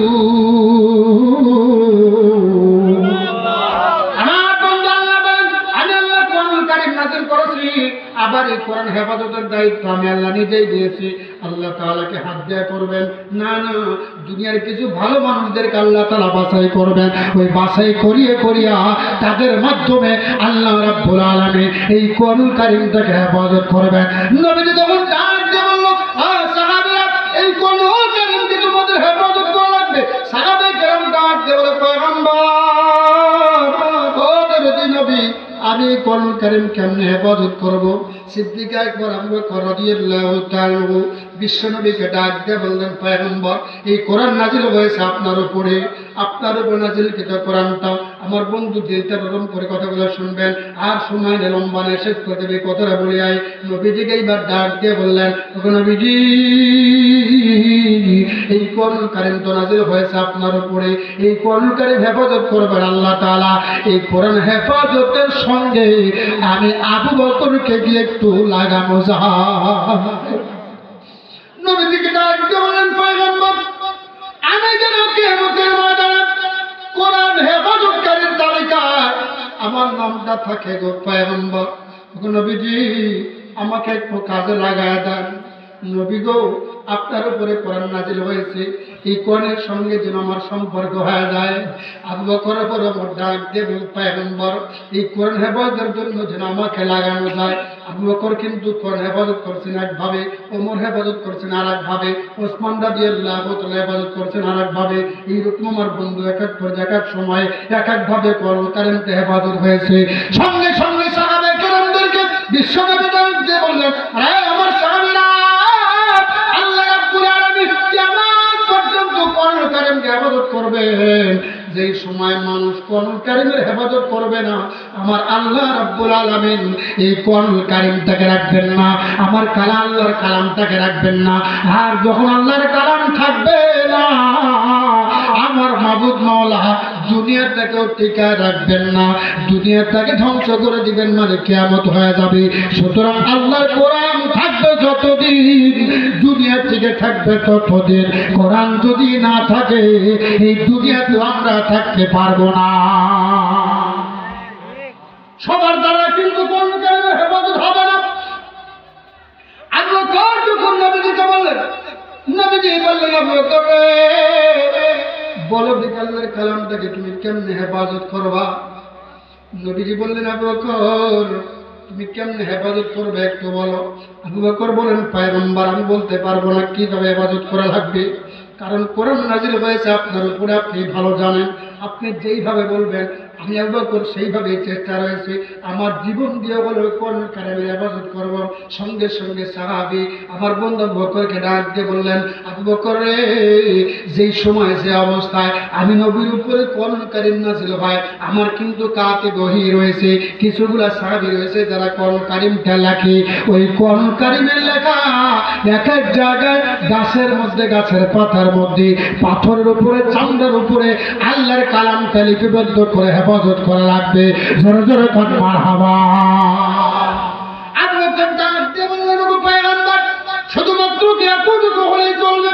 বিশ্বনবী রাহমাতুল আলামিন ডাক দিয়ে বললেন, আবু বকর রে, তোমাদের হেফাজতটা হবে এইভাবে, কিন্তু কিয়ামত পর্যন্ত হেফাজতটা অন্যভাবে হবে। তোমরা কি জানো, এখন কিন্তু তুমি সরাসরি কোরআনুল কারীমটা সম্পূর্ণ পাইতেছো না। এমন একটা সময় আসবে আমার উম্মতের মধ্য থেকে মানুষেরা কোরআনের জন্য পাগল হয়ে যাবে, কিন্তু কোরআনের পাগল হবে কারা? যেই মানুষকে আল্লাহ তাআলা ভালোবাসেন, আমার আল্লাহকে ভালোবাসেন যারা, আল্লাহ তাআলা তাদেরকে ভালোবাসবেন। ওই ভালোবাসার মানুষগুলাই আল্লাহর কোরআনের পাগল হয়ে যাবে। সিদ্দিক আকবর ডাক দিয়ে বললেন, পয়গম্বর, ও তোরা নবী, এই কোরআনুল কারীমকে ভালোবাসলে লাভ কি? নবীজি ডাক দিয়ে বললেন, আবু বকর রে, এই কোরআনুল কারীমকে ভালোবাসলে তুমি কি জানো, কিয়ামতের ময়দানে শুধুমাত্র আমি নবীজি সুপারিশ করব না, আল্লাহর কালামটাও সুপারিশ করবে। কোরআনুল কারীমটা সবচাইতে বড় সুপারিশকারী হবে। এই কোরআনুল কারীম সুপারিশ করিয়া করিয়া মানুষদেরকে জান্নাতে নিয়ে যাবে। আবু বকর কান্দে আর ডাক দিয়ে বলে, পয়গম্বর, আমি তো আপনার সুপারিশ পাইব। ওগো নবীজি, আমি জানি আমি আপনার পাশে থাকার কারণে আপনার সুপারিশ পাইব, কিন্তু কোরআনুল কারীমের সুপারিশ পাইব কেন একটু আমারে বলেন না। নবীজি ডাক দিয়া বলে, আবু বকর রে, তোমার দিলের ভিতরে এতটুকু ভালোবাসায় আল্লাহর কালামের সুপারিশ পাওয়া যথেষ্ট হয়ে যাবে। আল্লাহু আকবার বলেন। সিদ্দিক আকবর কান্দে ডাক দিয়ে বলে, পয়গম্বর আমার দিলের ভিতরে শান্তি লাগে না। আবু বকর রাদিয়াল্লাহু তাআলা কাঁদতে কাঁদতে দাঁড়ায় গেলেন। নবীজি আবু বকরকে বুকের সঙ্গে জড়ায় নিলেন। নবীজি বুকের সঙ্গে জড়ায় নিয়ে চোখের পানি ছেড়ে দিয়া কান্দে। আবু বকর ডাক দিয়া বলে, নবী আপনি কান্দেন কেন গো পয়গম্বর? আপনার চোখের পানি দেখলে তো আমি আবু বকর সহ্য করতে পারি না। নবী গো আপনি কি জানেন না আমি আপনাকে কেমন ভালোবাসি? আবু বকর ডাক দিয়ে বলে, পয়গম্বর আমি যে নবী গো আপনি জানেন না কেমন ভালোবাসি। নবীজি বলতেছেন, আবু বকর আমি জানি তুমি আমারে কেমন ভালোবাসো। আবু বকর ডাক দিয়ে বলে, নবী গো আমি কেমন ভালোবাসি একটু বলেন তো দেখি। সঙ্গে সঙ্গে নবীজি সাহাবায়ে কেরামদেরকে আবু বকরকে বুকের সঙ্গে জড়া ধরিয়া সাহাবায়ে কেরামদেরকে ডাক দিয়া বলে, সাহাবীরা তোমরা সাক্ষী থাকো আমি পয়গম্বর বলে দিলাম আবু বকরের হাঁটা আমি নবীর হাঁটার মতো, আবু বকর খাওয়া আমি নবীর খাওয়ার মতো, আবু বকর ঘুমানো আমি নবীর ঘুমানোর মতো। আমার সব কাজগুলা আবু বকর যেন কেড়ে নিয়েছে, আমার সব দিকে ফলো করে আবু বকর। সুতরাং আবু বকর আমি পয়গম্বর এমন বন্ধু, আমার কলিজার বন্ধু, আমার দুনিয়ার বন্ধু, আমার কবরের বন্ধু, আমার আখিরাতের জান্নাতের বন্ধু। সরে সরে কর্মার হাওয়া ডাক দেওয়া সাহাবীরা, আবু বকর আমার দুনিয়ার সাথী, আমার কবরের সাথী হবে, আমার আখিরাতের সাথী হবে, আমার জান্নাতের সাথী হবে। এই কথা রব্বুল আলামিন কবুল করেছেন। সর্বপ্রথম কিয়ামতের ময়দান যখন শুরু হয়ে যাবে, আমার নবী রাহমাতুল লিল আলামিনকে যখন ডাক দিবেন, ডাক দিয়ে বলবেন, পয়গম্বর আপনি উঠুন, আপনি উঠুন। নবী আমার বন্ধু উঠবেন, উঠিয়া দেখবেন আর বলবেন, আমার উম্মত কোথায়, আমার উম্মত কোথায়, আমার উম্মত কোথায়, আমার উম্মতেরা জাহান্নামে গেল নি, আমার উম্মতের কাছে একটু আমারে নিয়ে যাও। আমার বন্ধুরে ফেরেশতা তখন ডাক দিয়ে বলবেন, পয়গম্বর আপনার উম্মতের জন্য চিন্তা করবেন না। আমার বন্ধু শুধুমাত্র সংক্ষিপ্ত করে বলছি, নবীকে উঠানোর পরে খলিফাতুল মুসলিমের আবু বকর রাদিয়াল্লাহু তাআলা আনহুকে উঠানো হবে। জোরে জোরে মারহাবা। আমার বন্ধু বলছিলাম যে তুমি কত এবার যখন বিশ্বনবী রাহমাতুল আলামিন সাহাবায়ে কেরামদেরকে বললেন, ওগো সাহাবীরা আমার সবকিছু কিন্তু আবু বকর কেড়ে নিয়েছে। ওই মুহূর্তে আবু বকর তখন ডাক দিয়ে বলেন, পয়গম্বর সব কিছু আপনার মতো আপনি বলতেছেন, তখন নবীজি আপনি বলতেছেন আবু বকরের খাওয়া আমি নবীর খাওয়ার মতো, মানে আমি আবু বকর নবীর মতো খাই, আমি আবু বকর নবীর মতো ঘুমাই, আমি আবু বকর নবীর মতো হাঁটাচলা করি, আমি আবু বকর নবীর মতো কথা বলি, আওয়াজ যেই রকম, আমি আবু বকর নবীর মতো মানুষকে ভালোবাসি। সব কিছুর সঙ্গে আপনার সঙ্গে আমাকে তুলনা দিলেন। ওগো নবীজি এত কিছুর পরেও আমি আবু বকরের দিলের তামান্না পূরণ হয় না। আমার চাহিদা হলো আপনি বলেন তো আপনার মরণের মতো আমি আবু বকরের মরণটা হবে নি। ওগো নবীজি আমার সব কিছু আপনার সঙ্গে মিলাইতে চাই। ওই যে কথা বলছিলাম মরণ যদি ভালো হয় সব কিছু তার ভালো হবে রে বন্ধু। সেজন্যই কিন্তু আমি কথা বলছিলাম। আবু বকর তখন ডাক দিয়ে বলেন, পয়গম্বর আমার মরণটাকে আপনার মনের সঙ্গে মিলাইতে পারবেন? ওগো নবীজি আপনার মরণটাকে আমার মরণটাকে আপনার মনের মতো হবে। আপনার মরণ আমার মরণটা যদি আপনার মনের সঙ্গে মিলে যায় আমি আবু বকরের জীবনটা সার্থক হবে। কিন্তু আমি আবু বকরের মরণটা যদি আপনার মরণের মতো না হয়, আমার অন্য কিছুর সঙ্গে মিল দিয়া আমি আবু বকরের দিলে শান্তি নাই। মরণ যদি ভালো হয় জীবনের দাম হবে, মরণ যদি খারাপ হয় এই জীবনের কোনো মূল্য না। মরণ ভালো করতে চাই কি চাই না? আওয়াজ দিয়ে বলেন চাই কি চাই না? আমার বন্ধু মরণ ভালো করতে বলে আমি আর লম্বা করবো না বন্ধু। ওই যে দেখেন কোন দিকে কথা বলবো, আপনারা তো দেখেছেন, যারা গেছেন তারা জানেন। আমার নবীর কথা কতটুকু সত্য হয়েছে। নবীজি বলেছিলেন যে আমার সঙ্গে কিন্তু আমার বন্ধু আবু বকর থাকবে, দুনিয়ার সাথে কবরের সাথে রওজা আখেরের মধ্যে আমি নবীর সঙ্গে থাকবে, কিয়ামতের ময়দানে আমি নবীর সঙ্গে থাকবে, জান্নাতের মধ্যে আমি নবীর সঙ্গে থাকবে। আমার বন্ধু বলছিলাম মরণ ভালো হওয়ার জন্য চারটা জিনিসের সঙ্গে আপনার ভালো সম্পর্ক রাখা লাগবে। এক নাম্বার হলো তাআল্লুকে কালামুল্লাহ, আল্লাহর কালামের সঙ্গে সম্পর্ক রাখা। সুতরাং বন্ধু আমার আপনার মরণ ভালো হবে তখন এই কোরআন কারীমের সঙ্গে সম্পর্ক রাখবো যখন। আবু বকর বললেন পয়গম্বর আমার নামটা যেন কোরআন হেফাজতকারীর মধ্যে হয়ে যায়। নবীজি এইবার ডাক দিয়ে বললেন কিয়ামত পর্যন্ত এক শ্রেণীর লোক থাকবে যারা আল্লাহর কালামকে হেফাজত করবে। সুতরাং আমার বন্ধুরে আল্লাহর কালামকে হেফাজত করিয়া আমরা আল্লাহর দরবারে জান্নাতে যেতে চাই। কারা কারা দুইটা হাত একটু আল্লাহ খাতে কাত তারা লিল্লাহি তাকবীর, নারে তাকবীর। আমার বন্ধু আল্লাহর কালামকে হেফাজত করবার জন্য ওইটা আপনারা দেখেন আমার বন্ধুরে এই তো মাদ্রাসা এখানে কোরআন কারীমের হেফজ করানো হয়, এরা হলো জিন্দা কোরআন। আমার বাড়িতে যে কোরআন কারীমটা রয়েছে ওইটা কিন্তু জিন্দা কোরআন না, ওটা হলো কাগজের কোরআন। আমার বন্ধুরে কলমের কোরআন, কালির কোরআন। কিন্তু যারা এই মাদ্রাসায় লেখাপড়া করে এরা হলো জিন্দা কোরআন। এই কোরআন কারীমকে জিন্দা কোরআনকে হেফাজত যদি করতে পারেন কিয়ামতের ময়দানে আপনি কিন্তু হাফেজ না, আপনি হাফেজে কোরআনদের কাতারে দাঁড় করে আপনাকে রব্বুল আলামিন দিয়ে দেবেন। হে মুসলমান, এই যে আমার ইঞ্জিনিয়ার ভাই যে কোরআন কারীমের প্রতিষ্ঠান তৈরি করেছেন উনি কিন্তু ইচ্ছা করলে এইগুলোর পিছনে সময় দিতেন না, সময় না দিয়ে কিন্তু অন্য কাজ করলেও পারতেন। কিন্তু না না, দিলের ভিতরে একমাত্র আল্লাহর ভয়। আল্লাহর কোরআন যেখানে লাগে সেই জায়গায় দামে হয়ে যায়। আল্লাহর কোরআনের খেদমত সবাই করতে পারে না, আল্লাহর কোরআন হেফাজতের জন্য সবাই কিন্তু সাথে হতে পারে না। আমার বন্ধুরা আল্লাহ যাকে ভালোবাসে ওই মানুষটা আল্লাহর কোরআন হেফাজতের জন্য সাথে হইতে পারে। আল্লাহর বান্দার জন্য আমি দেখতে চাই আল্লাহর কোরআন হেফাজতের জন্য কোন মানুষগুলো পারবেন একটু এই মাদ্রাসার জন্য।